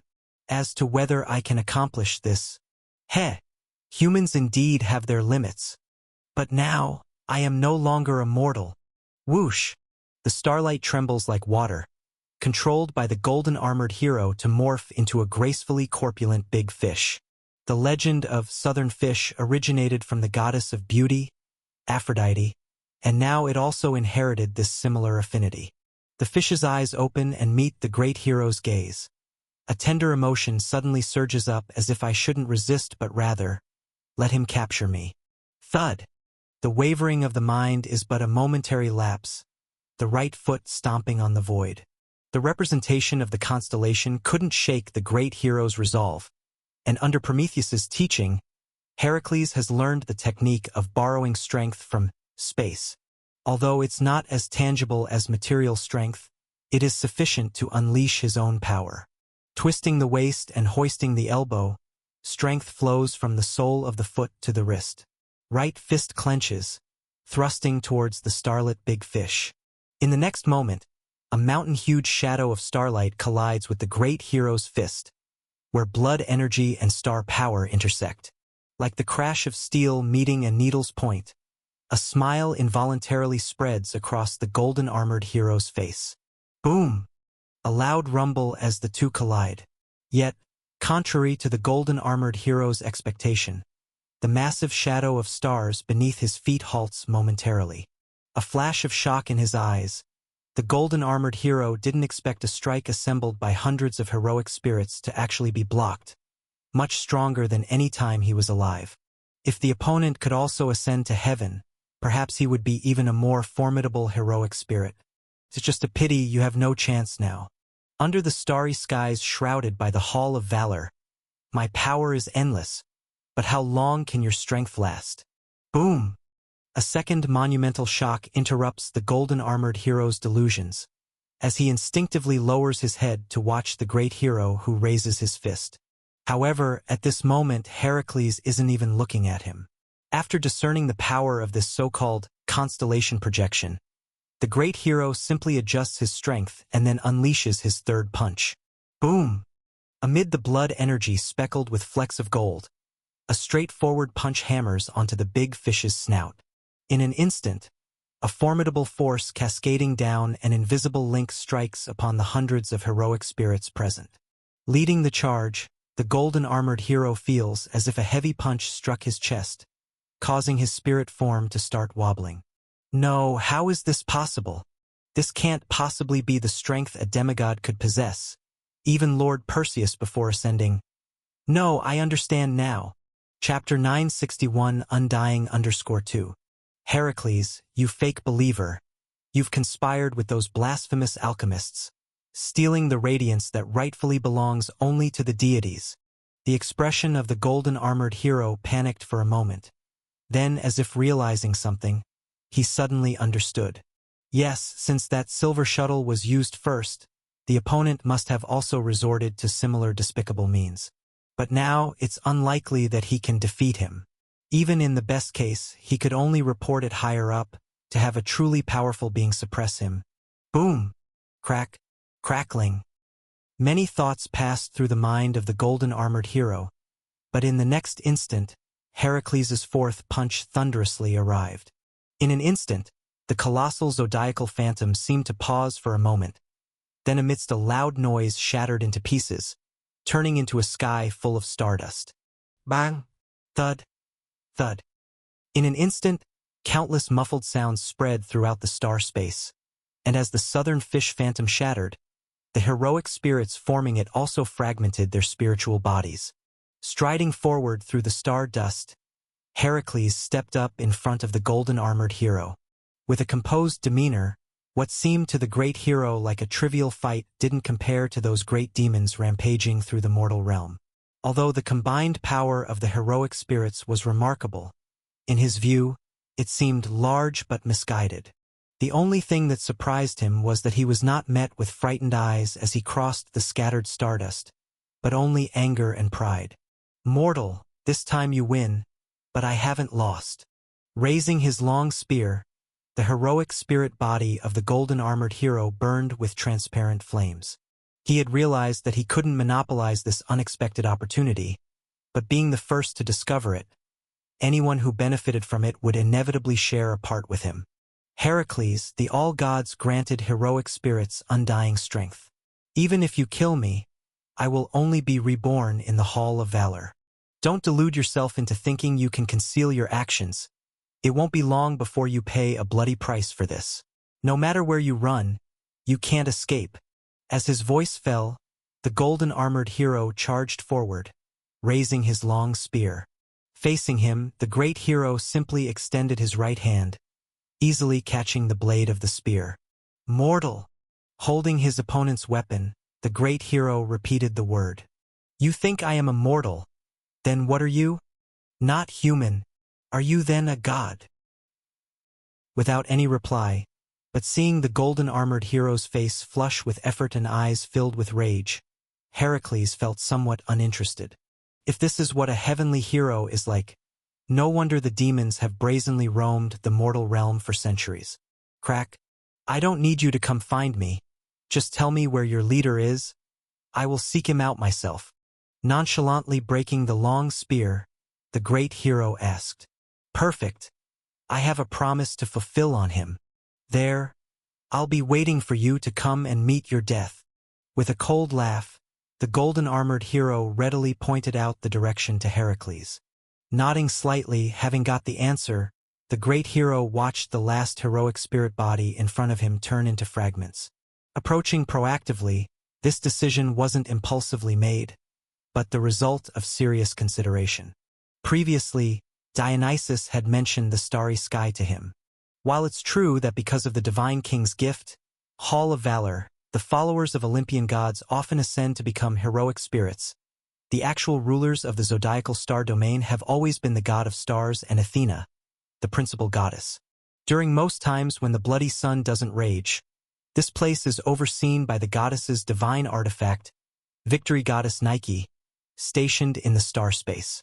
Without truly powerful deities presiding, this abode of heroic spirits could hardly be considered a den of dragons and tigers. However, aside from that, Heracles had another concern. He wasn't the only one here. It was acceptable for others, Either they were former titans or individuals directly sent by the principal god of Olympus, but though Ammon had some abilities as a mortal, could he withstand the ensuing troubles? Do not worry about me, Heracles, I will be all right. Although the old man is not in good shape, we still have new friends. Mr. Dionysus seems capable of fighting. He can ensure our safety, right? Turning his head towards the black-haired young man beside him, Ammon smiled sincerely. And facing this enthusiastic new friend, the son of Divine King nodded affirmatively. The existence of the Hall of Valor was naturally known to him. The God King of the Otherworld once gathered the souls of fallen heroes, allowing them to drink nectar, battle day and night, and hone their martial skills in it. As long as external forces did not exceed a certain limit, this ancient divine artifact could not only resurrect the souls of fallen warriors, but also nurture their essence and refine their spiritual bodies. Though Dionysus did not understand content related to the otherworld, he was sure that if the fallen corona, a contamination from an outer god, could subtly affect the souls of heroic spirits, then Heracles' fists likely weren't as formidable. Thus, no matter what he intended to do, there was no reason for him to stop him. Yes, Heracles, go ahead with confidence. I am here. There won't be any problems. All right. Answering in a deep voice, Heracles looked at his companions one by one, then turned towards the direction indicated by the golden-armored hero previously. Behind the great hero, Ammon waved his hand, his face breaking into a broad smile. In early spring, all things come to life. The supreme celestial bodies in the starry sky had long been sealed, yet they still moved along their ancient trajectories in the sky. As March began, the Blood Sun's blockade gradually entered the 12th region of the zodiacal star domain. As guards against the evil creatures seeping out of the seal's fissures, the abode bearing a type of heroic spirit, the Hall of Valor, also shifted along with them. In the vast, profound starry sky, palaces cast from gold floated among the scattered celestial bodies. Silhouettes wrapped in silver light moved in and out, seemingly conveying certain orders. In the depths of the palace, a slender figure in light battle armor sat upright. Before her, several presences emanating faint divine power fluctuations were narrating something. From afar, this seemed like a diligent leader earnestly listening to the reports of her subordinates. But upon a closer approach, one would notice the unfocused gaze of the figure in the lead. Undoubtedly, she seemed to be listening. In reality, she hardly knew what she was thinking about. Yet, due to the vast disparity in strength, those reporting before her never realized her distraction. Your Highness, that is roughly the situation. The God of Heavenly Father has warned us again not to enter his domain, although there is already a significant distance between us. In fact, it really isn't our doing. As for how exactly to respond, we await your instructions. The lengthy reports gradually drew to a close, and the reporting god of stars finally stopped. Looking up at the figure enveloped in a hazy halo, feeling that imposing and dignified aura, only reverence filled the eyes of the god of stars. This palace floating in the star space was not the Hall of Valor, for though the real Hall of Valor was called a hall, its essence could actually be anything in the world. It's not a building or a physical entity, but merely as the God King of the alien realm once entertained the souls of the heroic warriors from the mortal realm within a palace, it hence received such a moniker for a palace. In the current zodiacal star domain, the Hall of Valor actually exists in another form on the battlefield at the Seal's Fissure. As for here, this is merely a simple temple consecrated to the Spear of Voctor. A few territorial gods stay here, conveying divinity's will. I understand. This matter I will handle. You need not worry about it. After a while, the goddess atop the high seat returned from her trance. Reining in her scattered thoughts, she casually. Chapter 962 Anger. Make way. Get out of my way. I need to see Lord Perseus now. If he escapes because of you, you will all be held responsible. Bang! The 12th star domain of the zodiac, near the edge of the region. As the outermost part of the star domain, it hadn't been visited by outsiders in the past years. The original god of stars had long fallen during the two disasters of the sun, leaving this place desolate. But with the birth of the zodiac barrier, this remote star domain began to show signs of new life. After all, the so-called zodiac and white path are counterparts, referring to the path of the sun's movement across the sky during the 12 months of the year. Thus, the closer to the center of the zodiac star domain, the closer to the supreme celestial entity in its movement. In the past, this was why the zodiac star domain claimed to be the center of the starry sky. The illumination of the great day made the gods of stars here stronger than those from other regions. However, all of this ended with the fall of the sun god, Helios, making these peripheral star domains the core of the zodiac domain today. Standing in the grand hall towering over 10,000 feet, a middle-aged man with a heroic and remarkable appearance gazed toward the former central area of the 12th zodiac star domain. There, an indescribable golden orb sprawled within the starry sky. Every moment, it moved through the star realm at a peerless speed, and on its golden surface, specks of red swirled endlessly. That is the sun, the blood sun, also known as the fallen corona. Its golden exterior isn't actually the real shell. If one could get close, they would see countless intricate flowing runes. The power of the zodiac barrier sealed off the corona's brilliance, preventing any hint of blood color from leaking out. The dark red spots on its surface are battlefields on the supreme celestial body, where ascending heroic spirits tirelessly drain the divine power accumulated by the blood sun. Some humans who accidentally witnessed the true nature of the sky called this phenomenon sunspot, and the fluctuations that erupted when the heroic spirits completely eradicated a battlefield were called solar flares. Top. Bang! A series of rapid footsteps approached, followed by a heavy sound. Without turning around, the middle-aged man could still guess what happened. Without a doubt, it was the sound of the door being pushed open by the man who had been shouting at the side entrance earlier. Why he didn't enter through the main door? Of course, it's because he doesn't have the privilege. Boom!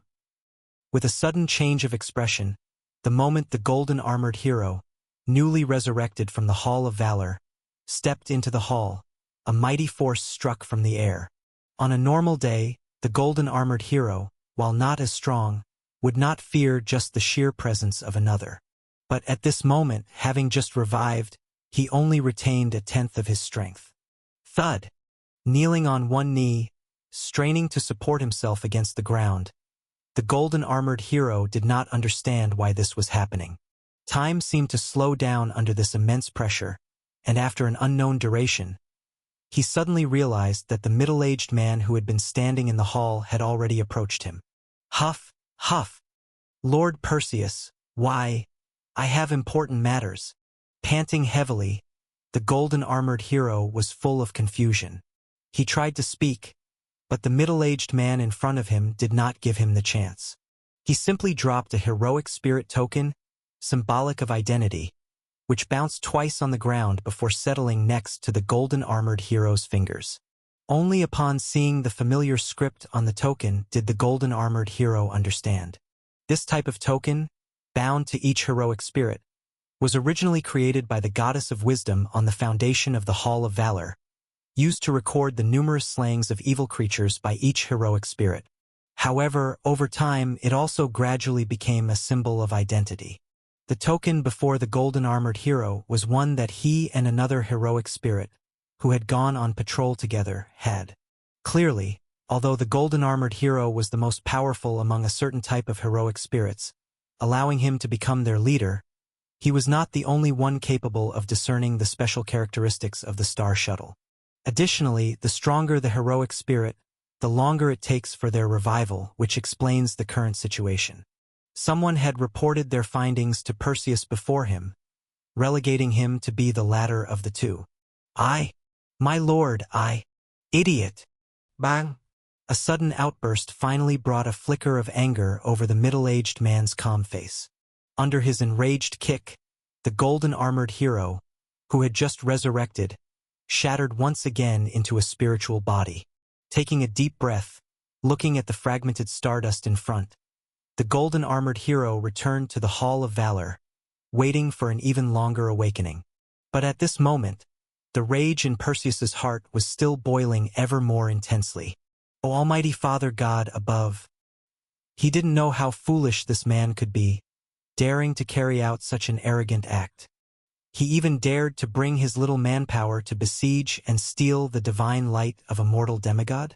Utterly laughable. His right fist clenched tightly, thanks to more than one early arriving whistleblower. Perseus had already known what had happened at the edge of the starry sky near the mortal realm. Alchemist, stealing the deity's authority, slaying the demon's hero. If this were false, it would be fine, but if it were true, how could this fool not consider what capabilities the existence who could accomplish this has, and what qualification he has to capture such a demigod? Had he possessed a bit of sense, he should have known to observe secretly and let the weakest heroic spirit crush his soul to inform him. If discovered, he should feign incompetence, stalling time, ideally luring them to their main base. Once they arrived here, relying on the traps they laid out, even a true god would likely find it hard to escape unscathed. Yes, Perseus was not angered that someone dared to attack Heracles. In his view, a mere mortal stealing divine authority deserved justice. Besides, even if it involved the secrets of deities, it didn't matter if it wasn't so just. As the son of God King Zeus, Perseus had a myriad of ways to legitimize this matter. What truly infuriated him was merely that the idiotic actions of the golden-armored hero might have made him miss the chance to confront the true god. Helplessly, with the enemy alerted, how could that mortal hero wait there for him to track him down? And although the golden-armored hero previously spouted severe threats, if the opponent fled to the remote corners of the mortal realm, the wild northwest continent, even all gods might find it hard to trace his shadow.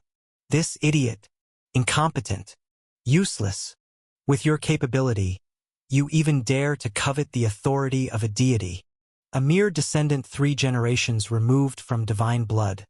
Since when do you have the right to claim as an offspring of a deity? To even think of sitting equal to me, that's the real laughable joke in this world. Snap. His fingers tightly clenched. The shattered stardust of the golden-armored hero completely turned to dust, but Perseus's chest was still heaving. Wanting to monopolize the secrets concerning the god of stars, wanting to become a deity, even aiming to stand over him, the son of God King Zeus, Perseus of Perseus, and to become the new leader of the heroic spirits of Olympus? But someone as incompetent as you, not even having the right to walk through the grand hall's front door, how dare you harbor such unrealistic dreams? What's wrong, Perseus? What has angered you again? Anger burning in his chest, Perseus rapidly thought how he could remedy the situation. However, just then, a gentle voice came from outside the great hall.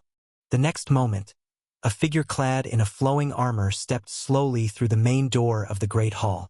His agitated feelings slightly soothed, Perseus recognized the newcomer just by her voice. Andromeda, daughter of the mortal king Cepheus and queen Cassiopeia, who was once nearly sacrificed to the sea god as a sacrifice. Only because her mother boasted about her daughter's beauty had she offended the sea empress, bringing upon them a massive sea monster flowing with divine blood. Later, Perseus had rescued her, interrupting the sacrifice to the sea emperor in the name of the son of God King, and they were married. It's nothing, Andromeda, just an incompetent fool. Although they also have divine blood flowing through them, these deluded mixed bloods always covet things they shouldn't possess. Just let me calm down for a moment and think carefully.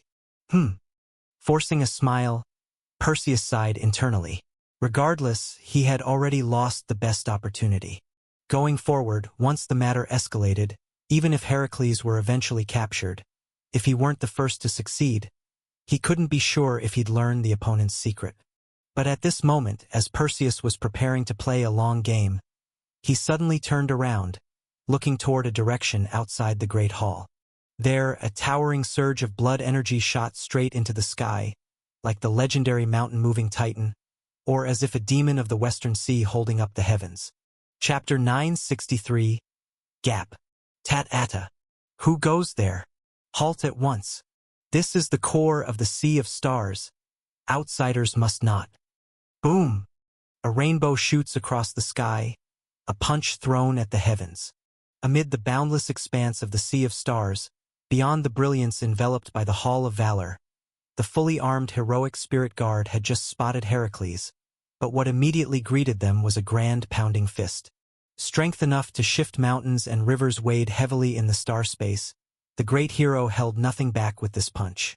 No matter who stood before him, nor who they once were, as long as the Hall of Valor was here, even accidental harm would not result in true loss of life. Be cautious. Form up. Enemy attack. Bang. Boom. The hastily formed defensive position shattered with one strike, the aftermath of the punch crushing a towering palace in the star space.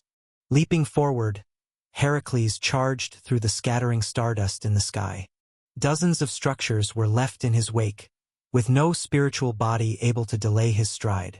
Yet this advance did not last long. Soon, a second array was already blocking his path again.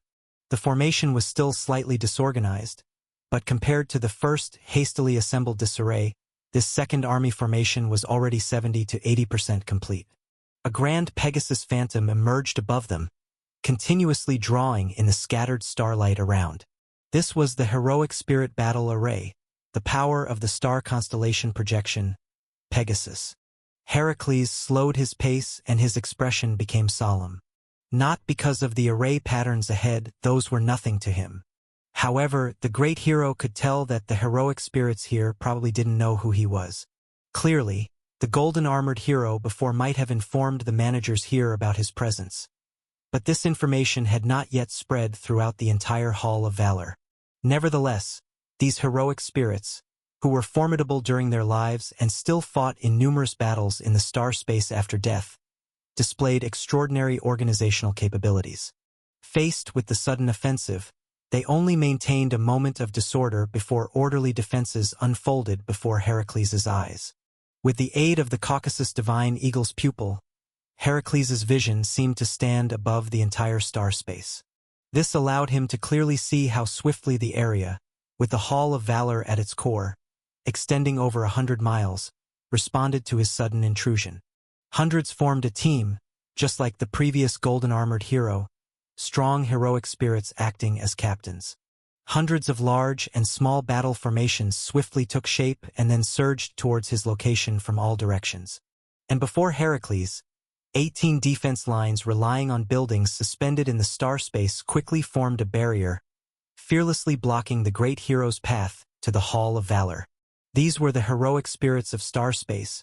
Their wisdom might not be superior, but their presence here meant they had at least been extraordinarily powerful heroes during their lifetimes, either achieving fame in a town or being a notorious hero in a kingdom. These elites of humanity gathered here to resist the threat brought by the fallen Corona. One could say that if any other hero from the mortal realm, even Achilles without the Levitian sword, came here today, they too would only rely on their undying body to avoid defeat. And as for others, they probably only had the option of surrendering or fighting to the death. Not bad. This level is indeed somewhat qualified as the elites of the human clan. The puppet-like rigid voice carried a hint of amusement. Watching the gradually forming net, En's heart remained undisturbed. These human heroic spirits were indeed impressive, and this place deserved to be the frontline battlefield against evil creatures. But unfortunately, the enemy these mortals faced was named Heracles. Ha! With a low shout, bending his legs slightly, the great hero leaped into the air. Clutching a cudgel that not only bathed in the demon's blood more than once but also had been broken and reforged multiple times. His blood and spirit nearly reached a boiling point as he faced the obstructing Pegasus, the great hero smashing down from midair. This strike, enough to sink a mountain in the mortal realm. Before it, the mere projection of Pegasus was but a moon reflected in water, flowers seen through the fog. Open! Boom! The void rippled, and the phantom of Pegasus shattered with one strike. Countless heroic spirits turned into fragments, leaving in the air only the disbelieving voice of their leader. Impossible! Who are you? A mortal couldn't possibly possess such strength. Which deity's incarnation are you? Ignoring the unnecessary questioning, bathed in the scattered stardust, Heracles continued forward, cudgel in hand, without pausing again. Though his pace seemed slow, it was incredibly swift, yet his mind was still focused on the Caucasus eagle's divine pupil. Having seen the constellation's phantom twice, its power was just as expected. So, what warranted the great hero's renewed attention now was the true objective of his journey. That palace, there he is. I see him, it's Perseus. From his vantage point over the battlefield, looking beyond the remaining 16 defense lines, Heracles saw the heart of this place. Beside the huge crystal constantly reviving heroic spirits floated a majestic great hall within the star space. At that moment, a middle-aged figure, whose youthful handsomeness could still be discerned, slowly emerged from the doors of the great hall. Chapter 964, Gap_2. Unlike other heroic spirits, in the surroundings of the Hall of Valor, he is one of the rare few who still carries the scent of living blood. Hercules once again felt that familiar aura on him. Yes, that's the bloodline of the divine king, Perseus. And looking at his current state, he hasn't died at all, but has ascended to the sea of stars in the mortal realm as a living being. The all-gods generously endowed him with divinity to obtain undyingness, which allows him to possess the status of a heroic spirit while still being an unmatched demigod in the mortal realm. Moreover, there seems to be something like a divine artifact on him. It just feels a bit strange. How about it, Hercules? Do you feel pressured? No reply came. This familiar aura further corroborated his claim as a son of Zeus. However, the great hero's expression remained unchanged. He simply took off a bow and arrow from his back and then strung the arrow on the bow. The brown shaft of the arrow gleamed with a greenish light. This scene, seen in his eyes, made him slightly uneasy. The venom of Hydra could still harm him. Even though such harm would not be fatal, the pain and wounds were inevitable. Although he did not know that in the original myth, the great hero before him had even competed with the sharpshooting Apollo, this single arrow alone was a rare weapon in the world. For a moment, Andy could not help but mourn for those who would be struck by the arrow in the future. Although he did not know that in the original myth, the great hero before him had even competed with the sharpshooting Apollo, this single arrow alone was a rare weapon in the world. For a moment, Andy could not help but mourn for those who would be struck by the arrow in the future. Clack clack. Who goes there? Halt immediately. This is the important region of the Sea of Stars. Outsiders are not allowed. Boom! A rainbow pierces the day. A fist strikes through the sky. Amidst the vast and boundless Sea of Stars, just outside the range enveloped by the light of the Hall of Valor, the fully armed heroic spirit guard had just spotted Hercules. But immediately what met them was a massive punch. The life force powerful enough to shift mountains and rivers filled the star space, and the great hero held nothing back with this punch. Regardless of who was in front of him or who they might have been in life, with the Hall of Valor around, even if they were hurt by him, they wouldn't truly lose their lives. Be careful. Form up, enemy attack. Bang. Boom. The hastily formed defensive formation was shattered in one strike. The residual force of the punch collapsed a palace standing in the star space. Leaping up, Hercules traversed through the scattering stardust. Dozens of buildings were left in his wake, and no spiritual bodies blocking his path could delay his steps. However, this advance didn't last long, and soon, a second defensive formation once again blocked his way. The formation was still somewhat disorganized, but compared to the first hastily constructed one, this second military formation was already 70 to 80% complete. The shadow of a towering Pegasus materialized above it, continuously absorbing the stray starlight around. This was a heroic spirit battle formation, the power of the zodiac projection, Pegasus. With a slight pause in his steps, Hercules couldn't help but look solemn. Not because of the array patterns before him. To him, they meant very little. However, the great hero could tell that the heroic spirits here probably didn't know who he was. Apparently, perhaps the previous golden-armored hero had already informed the managers here of his presence. But this information had not yet spread throughout the entire Hall of Valor. But even so, these heroic spirits, who had commanded great renown in life and fought hundreds of battles in the starry sky after death, still demonstrated exceptional organizational ability. Faced with this sudden assault, they maintained only a moment's disturbance, and what presented itself before Hercules' eyes next was an orderly defense. Under the assistance of the Caucasus divine eagle's pupil, Hercules' vision seemed to stand high upon the entire expanse of the starry sky. This allowed him to clearly see how swiftly the buildings, centered around the Hall of Valor and stretching for hundreds of miles, responded to his sudden intrusion. With hundreds of people forming a team, powerful heroic spirits like the previous golden-armored hero acted as team leaders. Scores of large and small battle formations quickly formed, then surged toward his position from all directions. And in front of Hercules, 18 defense lines relying on the floating buildings in the star space quickly formed position, fearlessly blocking the path of the great hero to the Hall of Valor. These are the heroic spirits of the star space. Their wisdom may not necessarily excel, yet appearing here signifies they were at least transcendent warriors in their lifetimes. Some earned their fame in a town, while others were fearless heroes renowned throughout a kingdom. These elites from the mortal realm have congregated here to stave off the threat posed by the fallen Corona. It can be said that if any other hero from the mortal realm were here today, even Achilles without the Leviathan sword would have to rely solely on his undying body to avoid being vanquished. As for the rest, they probably have no choice but to surrender or seek death. Indeed, this level, though barely, can be considered the cream of the human clan. A puppet's stiff voice arose with a hint of laughter as it watched the net slowly forming in the sky, and's heart remained unmoved. These human heroic spirits are indeed commendable, and this place rightfully serves as the frontline battlefield against evil creatures. Unfortunately, the enemy these mortals face is Heracles. Ha! With a low shout, bending his legs slightly, the great hero leapt into the air. A metal staff, bathed in the blood of several demons and reforged more than once, was held in Heracles' hand. His vitality and spirit nearly boiling to the extreme, facing the obstructing Pegasus, the great hero smashed down from mid-air. This strike in the mortal realm could easily crush a mountain. Before him, the mere projection of Pegasus was but a moon seen in a mirror, a flower viewed in the fog. Open!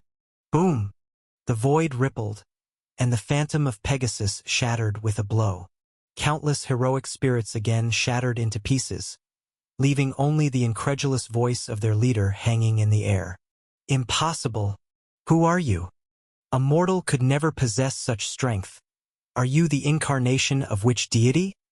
Ignoring the pointless question, bathed in the heavenly stardust, Heracles, holding his metal staff, did not pause his steps again. He moved forward slowly yet swiftly, his mind still fixed on the divine pupil of the Caucasus eagle. Having witnessed the projection of the constellation twice, its power seemed just so. Next, what truly deserves the great hero's attention again is the real objective of this journey. It's that palace, he is there. I've seen him, he is Perseus. Overlooking the battlefield, the view crossed the remaining 16 defenses. Heracles directly saw the center of this place. Beside a huge crystal that continually revived heroic spirits, a majestic hall floated within the starry space. At this moment, a middle-aged figure whose appearance couldn't conceal the handsomeness of his youth slowly emerged from the entrance of the hall. Different from the other heroic spirits around the entire Hall of Valor, he was one of the few who still retained the vitality of a living being. On him, Heracles felt that familiar aura once more. Right, that is the divine king's lineage, Perseus of Perseus. Moreover, looking at his current state, he hasn't even died but has ascended to the stars in the mortal realm in the form of a living person. The gods generously bestowed divine nature to obtain undying, which makes him an unbeatable demigod in the mortal realm while retaining the identity of a heroic spirit. Furthermore, there seems to be something akin to a divine artifact on him. It feels somewhat strange. How about it, Heracles? Do you feel the pressure? Without responding, this familiar aura once again affirmed his claim as the son of Zeus. But the great hero's expression remained unchanged, simply removing a bow and arrow from his back. then knocking and drawing the bow. The brown arrow shaft, with its emerald arrowhead, sparkled radiantly. This scene, reflected in En's eyes, also made him feel somewhat uncomfortable. The venom of Hydra was enough to harm him, and even though such injuries wouldn't be fatal, the pain and wounds were inevitable. Despite not knowing that in the original myths, the great hero in front of him even competed in archery with Apollo, this arrow alone was a rare weapon of slaughter in the world. For a moment, Andy couldn't help but silently mourn the future victims of this arrow. Chapter 965 Omen of Death Star.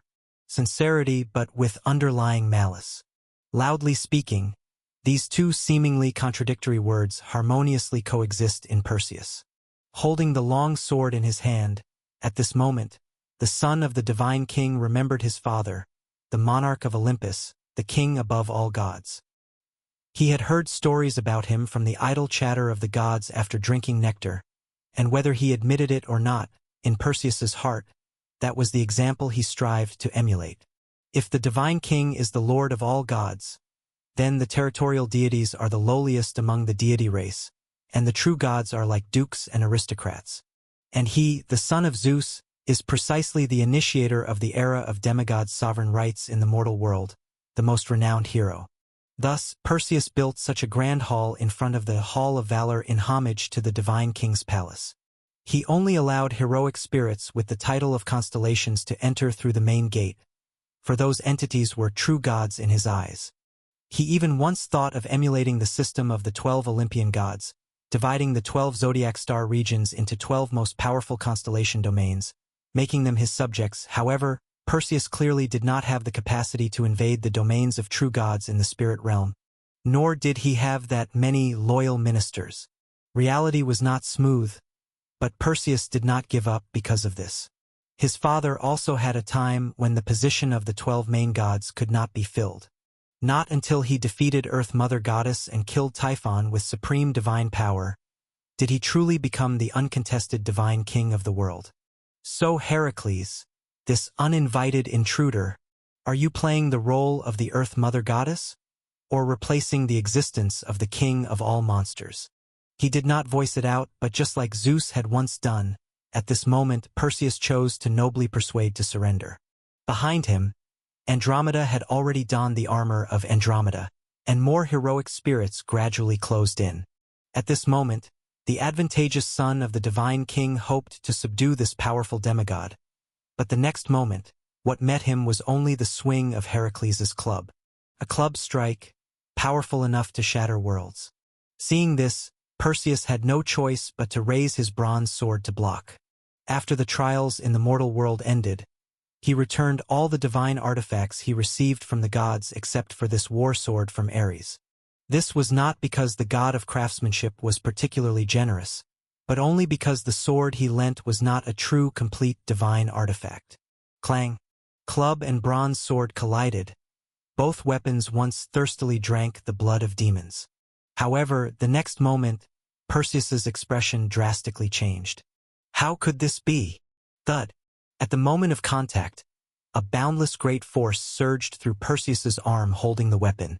He took a half-step back, his legs bent slightly, and the son of the divine king raised his left hand, both hands holding the sword to steady his posture. With a shocking heart, Perseus's eyes turned fierce. He pulled back. The sword blade and club emitted a grating friction sound, as the retreating son of the divine king thrust his sword forward. Starlight and the power of beliefs wrapped around him like a coiled silk, and the next club strike from Heracles came from above, but Perseus ignored it. Yang! Puff! A resounding boom mixed with a dull thud echoed around. The great hero's powerful club struck directly above Perseus's head, but he dodged at the last moment, the club only landing on his shoulder armor. And the son of the divine king's sword thrust towards the chest, but also only hit the right chest of the great hero. A club for a sword, a situation that should have led to mutual injuries, but at this moment both were inefficacious. The iron club, wielded by Heracles with enough force to crush mountains, only staggered the enemy and could not destroy the meticulously crafted divine armor by the god of craftsmanship. Similarly, the bronze sword previously used by the war god was ineffective, Protected by the lion skin of the giant lion, it was difficult to harm the great hero with blades. Is this the lion skin of the Noma's lion? Did you really kill it instead of falsely proclaiming your fame? Outside the great hall, the scene quieted for a moment. And looking at his copper sword, which could no longer be stored, Perseus exclaimed in shock. The skilled archer Apollo once challenged that lion, but his divine arrows could not pierce its fur. The son of the divine king never expected he could actually see the hide of the great demon after its death on his opponent. Silently, without boasting his achievements, observing the fully armored figure before him showing only eyes, Heracles stepped back, his long club still pointing at the enemy before him. Finally facing Perseus, the great hero did not rush to act again, but instead took out a delicately shaped bone instrument from his chest. Through its shape, one could vaguely discern that it was a strangely manufactured good from a throat bone. It was strung with a red cord, hung in the palm of the great hero.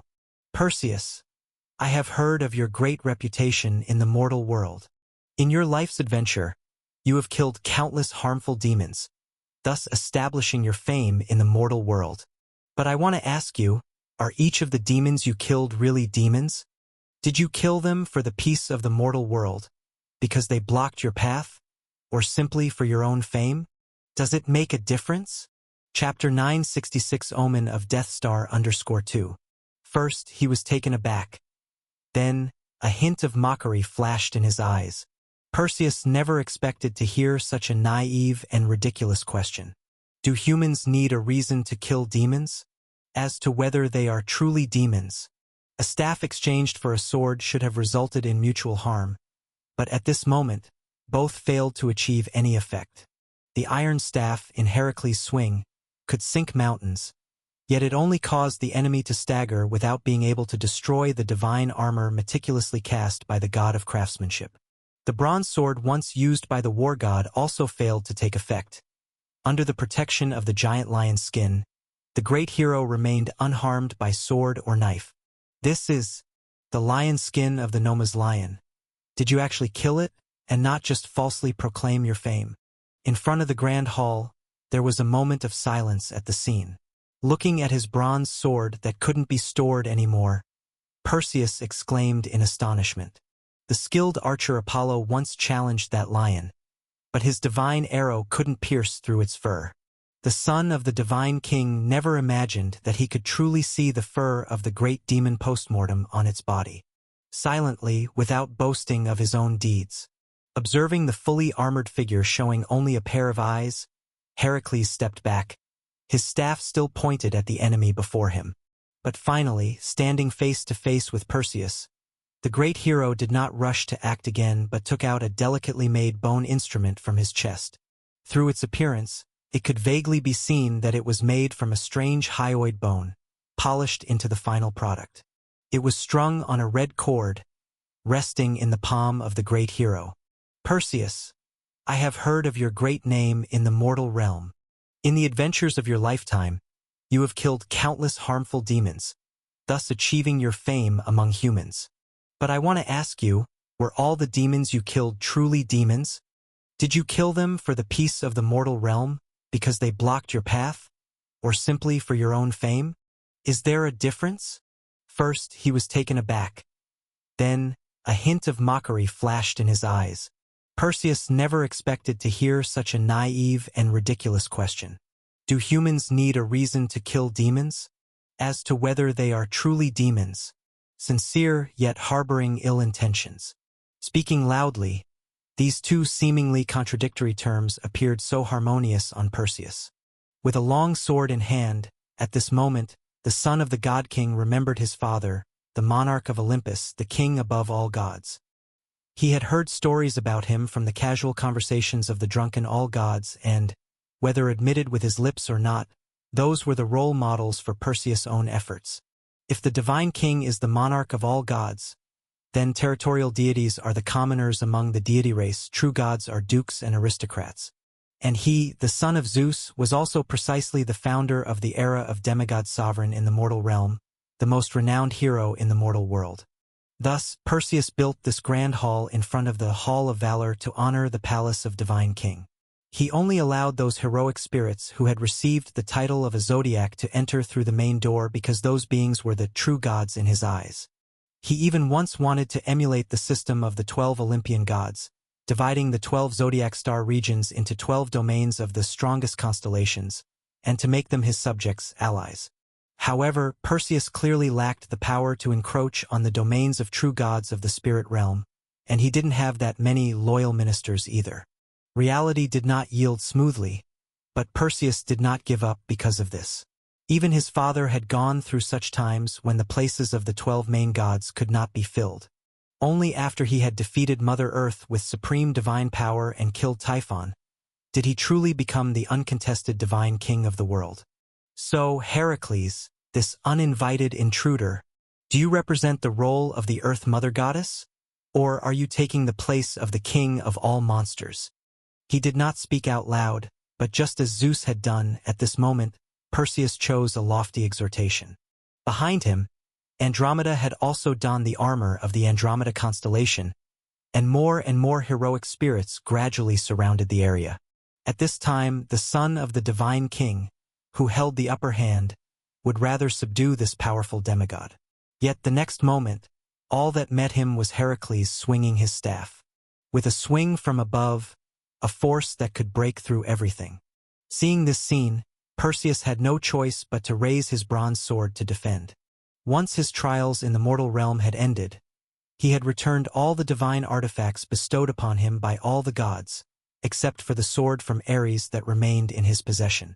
This was not because the war god was particularly generous, but rather because the sword he had lent was not a true, complete divine artifact. Ding! The staff and bronze sword collided. Both weapons that had once quenched their thirst with the blood of demons clashed. However, in the next instant, Perseus's expression drastically changed. How is this possible? Thud! At the intersection of sword and staff, a boundless mighty force surged down along Perseus's arm as he gripped the weapon.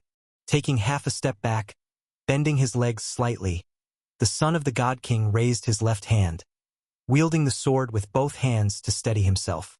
Internally shocked, Perseus's eyes became fierce. He tugged backward, and the scraping noise of the sword edge against the iron staff was piercing as Perseus, the son of the God King, retreated strategically, thrusting his sword forward. Starlight and the power of belief encircled him like a ribbon, as Heracles' next strike came from above, but Perseus ignored it as if unheard. Clang! Gush!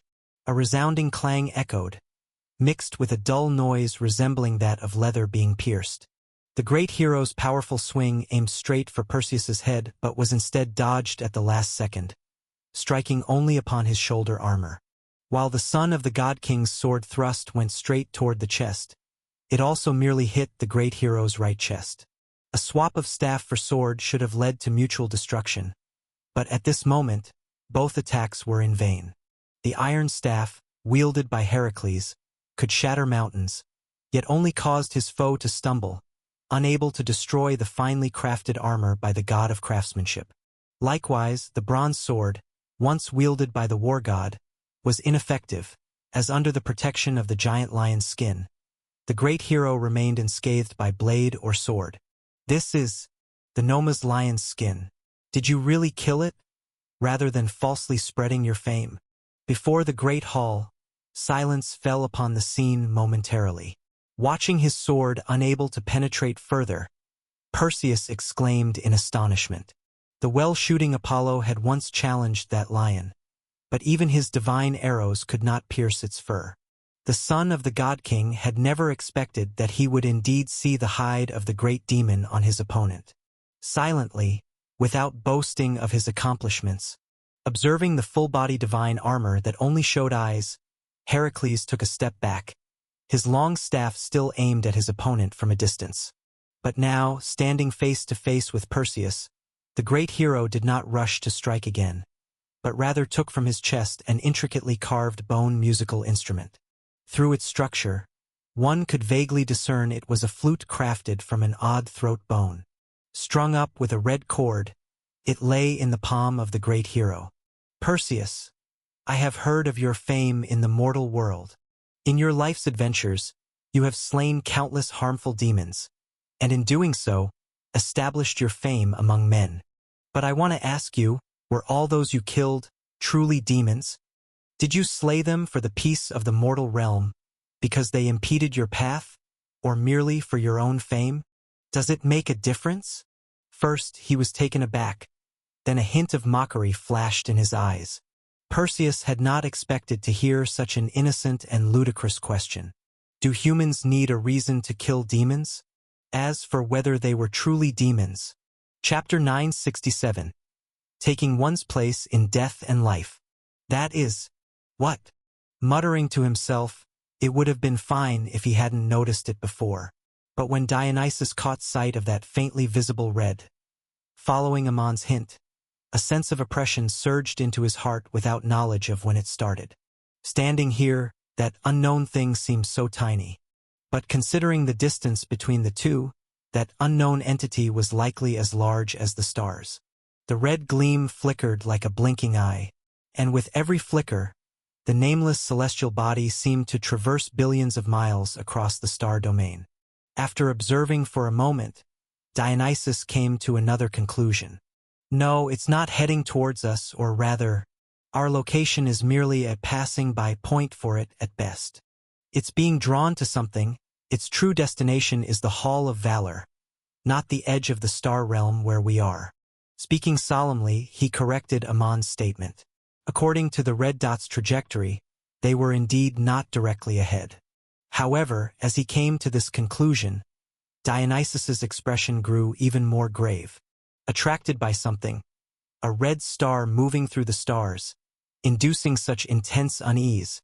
When all these conditions came together, scouring his memory, Dionysus could only come to one possible conclusion. It's that.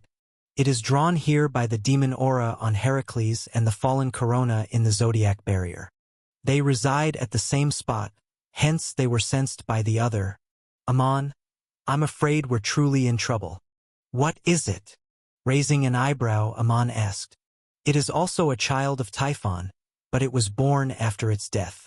If the nine-headed Hydra and the giant lion inherited the king of all monsters' demonic strength, then they inherited another kind of power. On the day of Typhon's fall, countless mighty beings descended into the world because of its whale fall.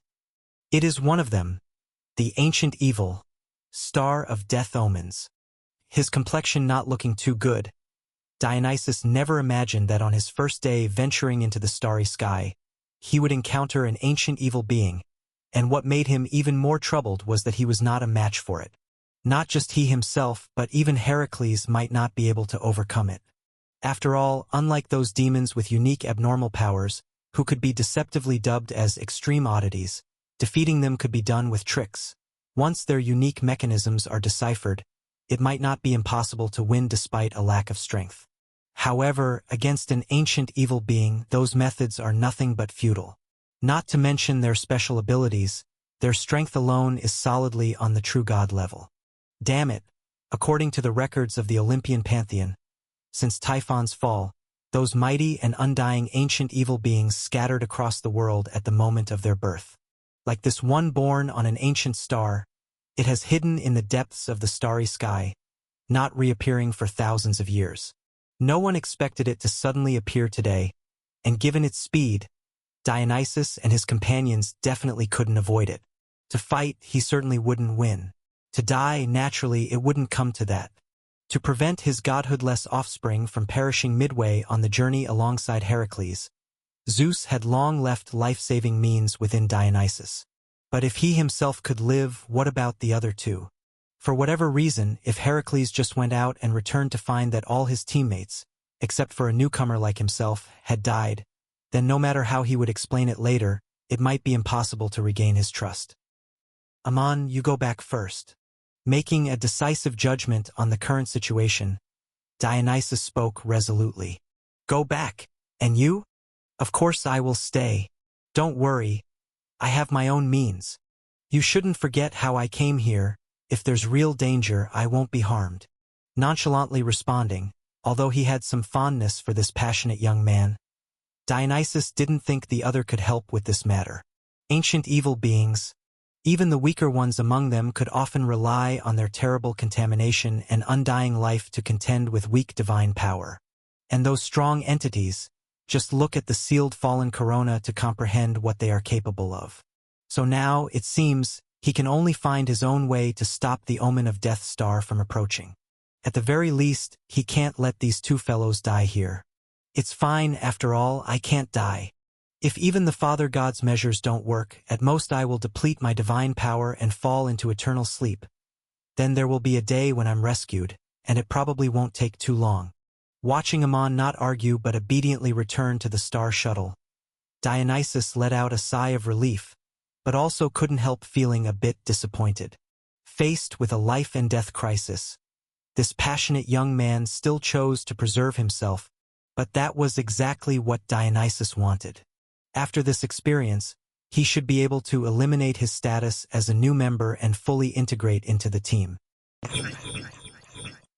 Even not just himself, but even Heracles might not be able to overcome it. After all, unlike those demons with unique abnormal powers, who could be deceptively dubbed as extreme oddities, defeating them could be done with tricks. Once their unique mechanisms are deciphered, it might not be impossible to win despite a lack of strength. Chapter 968. Taking one's place in Death and Life _2. Facing the ancient evil being, these measures are simply futile. Not to mention their special abilities, even just their strength alone, is truly on the level of a true god. Damn, according to the records of the Olympian pantheon, since the fall of Typhon, those powerful and undying ancient evil beings scattered at the moment of their birth. Just like this one born on the ancient stars, it hid deep in the starry sky, not appearing for thousands of years. No one expected it to suddenly appear today, and considering the speed of the other party, Dionysus and his companions definitely couldn't avoid them. To fight, I definitely can't win. To die, naturally that won't happen either. To prevent his offspring, who hold no godhood, from collapsing midway during the journey with Heracles, Zeus had taken early measures to preserve Dionysus's life. But what about the other two? No matter the reason, if Heracles just went out and came back to find that all his teammates, except for the newcomer of a few days, had died, then no matter how I explain it later, I probably wouldn't be able to regain his trust.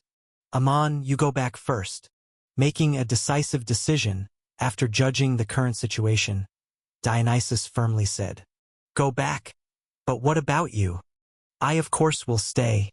Don't worry. I have my means. Don't forget how I got here. If there really is danger, I won't be harmed. Offhandedly responding, even though he had a liking for this fervent young man, Dionysus didn't think the other could help him in this matter. Ancient evil being, even the weaker ones among them could often rely on their terrifying corruption and undying life to contend against weak divine power. And those powerful beings, one only needs to look at the fallen corona to understand the clues. So now, it seems he can only think of ways to stop the approach of the omen of Death Star himself. At the very worst, he cannot allow both of these fellows to die here. It doesn't matter. I cannot die anyway. If even the measures of Father God don't work, at most I would deplete my divine power and fall into eternal sleep, and then there will inevitably come a day when I am rescued, and it probably won't be too long. Looking at Amon, who didn't argue but obediently returned to the star shuttle, Dionysus felt relieved but also inevitably disappointed. Facing a life and death crisis, this fervent young man still chose to preserve himself, but that was precisely what he wanted. After this ordeal, he thought he could erase his identity as a newcomer and completely integrate into this team. What is that? He muttered to himself. It didn't matter before if he hadn't noticed. But when Dionysus caught sight of that faintly visible red dot following Amon's reminder, a suppressed feeling unknowingly surged in his heart. Standing here, that unknown thing seemed so minute. But considering the distance between them, that unknown existence is probably as large as stars. The red light twinkled, like an ever-blinking eye, and with each blink, that unnamed celestial body seemed to cross billions of miles of star domain. After observing for a moment, Dionysus came to another conclusion. No, it's not heading towards us, or rather, our location is, at best, just passing by for it. It's attracted to something. Its actual destination is the Hall of Valor, not the edge of the star realm where we are. He spoke gravely, correcting Amon's statement. According to the trajectory of the red dot, they are indeed not directly in its path. Yet, at this moment, as he concluded, Dionysus's expression grew even more solemn. Attracted by something, a red star, moving through the starry sky, giving him such intense unease. When all these conditions came together, searching through his memories, Dionysus could only come to one result. It was attracted here by the demonic aura on Heracles and the fallen Corona, within the zodiac barrier. They were at the same location, hence detected by each other. Amon, I'm afraid we are really in trouble. What is it? Raising an eyebrow, Amon asked. It is also a child of Typhon, yet born after its death. If the nine-headed snake and the giant lion inherited the power of the king of all monsters, then it inherited another type of power. On the day Typhon fell, countless powerful beings descended upon the world because of its demise. It is one of them, ancient evil, star of death omens. Dionysus looked uneasy. He never expected to encounter an ancient evil being on his first day venturing into the stars, and what troubled him more was that he was far from being its match. Not just him, even Heracles might not be able to defeat it.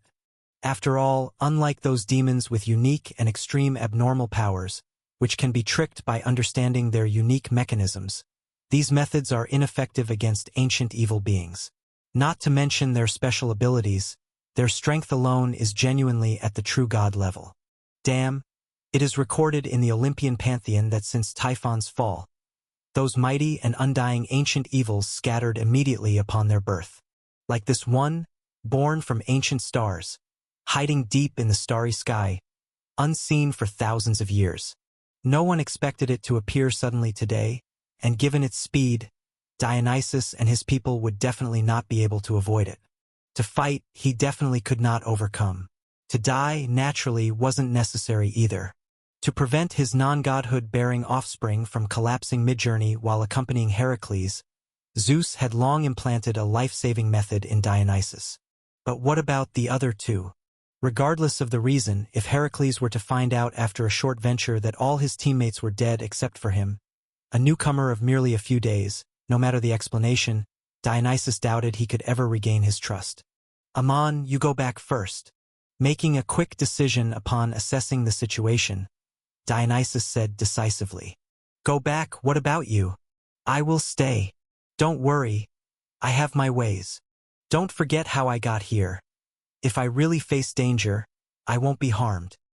He responded casually, feeling a bit fond of this enthusiastic young man. But Dionysus didn't think he could help with this matter. Ancient evil being, even the weaker ones among them often could resist weak divine power with their dreadful contamination and undying life.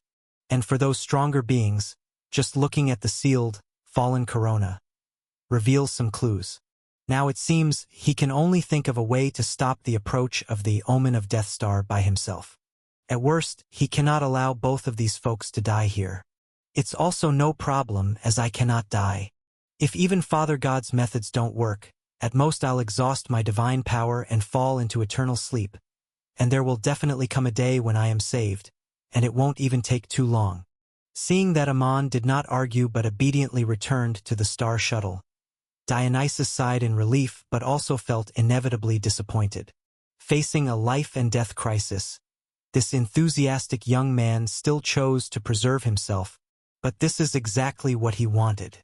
After this incident, he could erase his status as a newcomer and truly integrate into this team. Chapter 969 Sacrifice. Swish! Leaving behind its split offspring, the trajectory of the omen of Death Star did not deviate in the slightest. Watching the massive celestial body speed away at an unusual pace, Dionysus instantly sprang out from behind the meteorite. This position was still dangerous, but since this chaotically minded creature did not stop at the first moment, it was unlikely to make a killing return strike. Thus, for him, the most pressing issue at the moment was to nip this freshly split-off part of the evil creature in the bud. Right before Dionysus's eyes, in just a brief moment, that fallen fragment curled up into a small spherical body, emanating an invisible suction force. The surrounding meteorites were also influenced, converging towards it, attaching to its surface and then day by day taking on the same marks.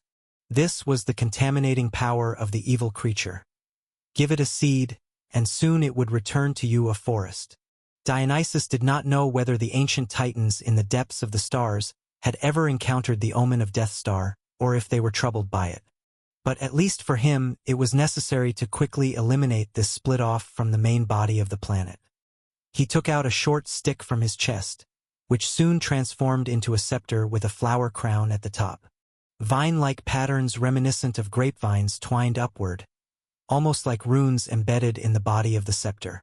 This was Dionysus's weapon, also a tool he had prepared for himself for casting spells. Unfortunately, Zeus had not spent much effort on collecting means for spellcasters to increase strength, and as a result, he had never achieved much in this aspect. In all fairness, Dionysus was quite interested in those wizards who controlled the element and spirit, especially their so-called ritual magic. It was only a pity that the knowledge of witchcraft just wasn't there, and with his current abilities, there was no possibility of creating it on his own. Roaming above the vault of the sky, my all-powerful Father God, the monarch who rules Olympus, also the Lord of the sky, the sea, and the mountains. In the name of the King, I pronounce you guilty. Creature fallen from the starry heavens, you will meet your end. In his heart, he quietly recited what sounded like a spell, even more like a hymn of praise. Dionysus raised his scepter and then hurled it far towards the evil creature's offspring, which had just begun to form its star body. In an instant, the scepter cut through the void, eventually firmly lodging itself in that crimson sphere. The patterns on the body of the scepter flickered slightly, and a grapevine swiftly turned into a solid entity. Its lower skirt rooted on the surface of the star body, beginning to absorb its essence. This was the method Dionysus had chosen to confront the enemy. He could attempt to take action personally, but calling upon the divine power Zeus had left in his scepter before departing was undoubtedly more cost-effective. Because he had previously tried it, just as the great divine king had proclaimed, everything of the sky, land, and sea belonged to him, even these foreign evil spirits were no exception. Under Dionysus's gaze, the grapevine pulsated like blood vessels, and on the body of the scepter, streaks of silver lightning appeared intermittently. The inherently contaminating strength was easily restrained under Zeus's thunder and lightning, and was even wrapped by those arcs of electricity into itself. Amongst the strength of all gods, the divine power of the divine king was the only one that wouldn't repel the evil creature's strength outright. In many cases, it could even make some weaker evil creature's strength fearful. Dionysus did not know why this was, but considering Zeus's might above all gods, he naturally attributed it to a might shared by the greatest. Good. It went smoothly.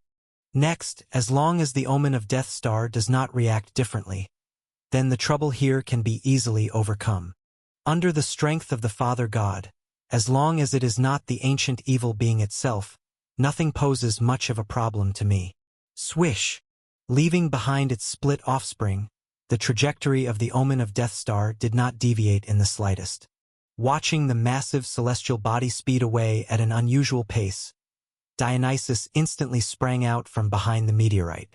This position was still dangerous, but since this chaotically minded creature did not stop at the first moment, it was unlikely to make a killing return strike. Thus, for him, the most pressing issue at the moment was to nip this freshly split-off part of the evil creature in the bud. Right before Dionysus's eyes, in just a brief moment, that fallen fragment curled up into a small spherical body, emanating an invisible suction force. The surrounding meteorites were also influenced, converging towards it, attaching to its surface and then day by day taking on the same marks. This was the contaminating power of the evil creature. Give it a seed, and soon it would return to you a forest. Dionysus did not know whether the ancient titans in the depths of the stars had ever encountered the omen of Death Star, or if they were troubled by it. But at least for him, it was necessary to quickly eliminate this split off from the main body of the planet. He took out a short stick from his chest, which soon transformed into a scepter with a flower crown at the top. Vine-like patterns reminiscent of grapevines twined upward, almost like runes embedded in the body of the scepter. This was Dionysus's weapon, also a tool he had prepared for himself for casting spells. Unfortunately, Zeus had not spent much effort on collecting means for spellcasters to increase strength, and as a result, he had never achieved much in this aspect. Chapter 970 Sacrifice _2. To be fair, Dionysus was quite interested in those wizards who mastered the elements and spirit, particularly the so-called ritual magic that was passed among them. Unfortunately, knowledge of witchcraft is just not available, and with his current abilities, there's no possibility of him creating it himself. Roaming above the vault of the sky, my full-powered father god, the monarch who rules Olympus, also dominates the sky, the oceans, and the mountains. In the king's name, I pronounce you guilty. Creature of the fallen starry sky, you will face your end. He murmured what sounded more like a hymn of praise than a spell within his heart. Dionysus raised his scepter and then hurled it far away towards the evil spirit's clone that had just begun to shape the star body. In an instant, the scepter glided through the void, and finally, forcefully implanted itself into that crimson sphere. The patterns on the body of the scepter flickered slightly, and a grapevine consequently materialized. Its hem took root on the surface of the star body, beginning to extract its essence. This was Dionysus's chosen method of combating foes. He could have tried to take action himself, but invoking the divine power Zeus left in his scepter before departing was undoubtedly more cost-effective. Because he had already tried it before, just as the divine king had proclaimed, everything of the sky, land, and sea belonged to him, including these extraterrestrial evil spirits. Under Dionysus's gaze, the grapevine pulsed like blood vessels, and upon the body of the scepter, streams of silver lightning surged in succession. The inherently corrupting power was easily bound under Zeus's thunder, and even absorbed by those electric arcs. Among the powers of all gods, the divine king's divine power was the only one that did not conflict with the forces of the evil creatures. It could even instill fear in the powers of some weaker evil creatures. Dionysus did not know why this was the case, but considering Zeus's might above all gods, he naturally attributed it to the shared might of the Great Ones. Very good, very smooth. Next, as long as the omen of Death Star shows no other reactions, then the trouble here can be easily bypassed. Under the power of the Father God, as long as it is not the true form of an ancient evil being, it is no issue for me. Creature of the fallen starry sky, you will face your end. He murmured what sounded more like a hymn of praise than a spell within his heart. Dionysus raised his scepter and then hurled it far away towards the evil spirit's clone that had just begun to shape the star body. In an instant, the scepter glided through the void, and finally, forcefully implanted itself into that crimson sphere. The patterns on the body of the scepter flickered slightly, and a grapevine consequently materialized. Its hem took root on the surface of the star body, beginning to extract its essence. This was Dionysus's chosen method of combating foes. He could have tried to take action himself, but invoking the divine power Zeus left in his scepter before departing was undoubtedly more cost-effective. Because he had already tried it before, just as the divine king had proclaimed, everything of the sky, land, and sea belonged to him, including these extraterrestrial evil spirits. Under Dionysus's gaze, the grapevine pulsed like blood vessels, and upon the body of the scepter, streams of silver lightning surged in succession. The inherently corrupting power was easily bound under Zeus's thunder, and even absorbed by those electric arcs. Among the powers of all gods, the divine king's divine power was the only one that did not conflict with the forces of the evil creatures. It could even instill fear in the powers of some weaker evil creatures. Dionysus did not know why this was the case, but considering Zeus's might above all gods, he naturally attributed it to the shared might of the Great Ones. Very good, very smooth. Next, as long as the omen of Death Star shows no other reactions, then the trouble here can be easily bypassed. In the power of the Father God, nothing poses a problem to me unless it's the main body of an ancient evil being. Shush! Leaving behind its split subsidiary, the trajectory of the omen of Death Star remained steadfastly unchanged. And watching the massive celestial body speed away at an extraordinary speed, Dionysus immediately sprang from behind the meteorite. The spot was still perilous, but since this chaotic creature did not stop at the first instance, it would hardly turn back for another attack. Thus, for him, the most pressing issue at this moment was to eradicate the newly cleaved evil creature's offshoot before it could sprout. Right before Dionysus's eyes, in just a moment, the fragment that fell morphed into a small spherical body, emitting an invisible suction force.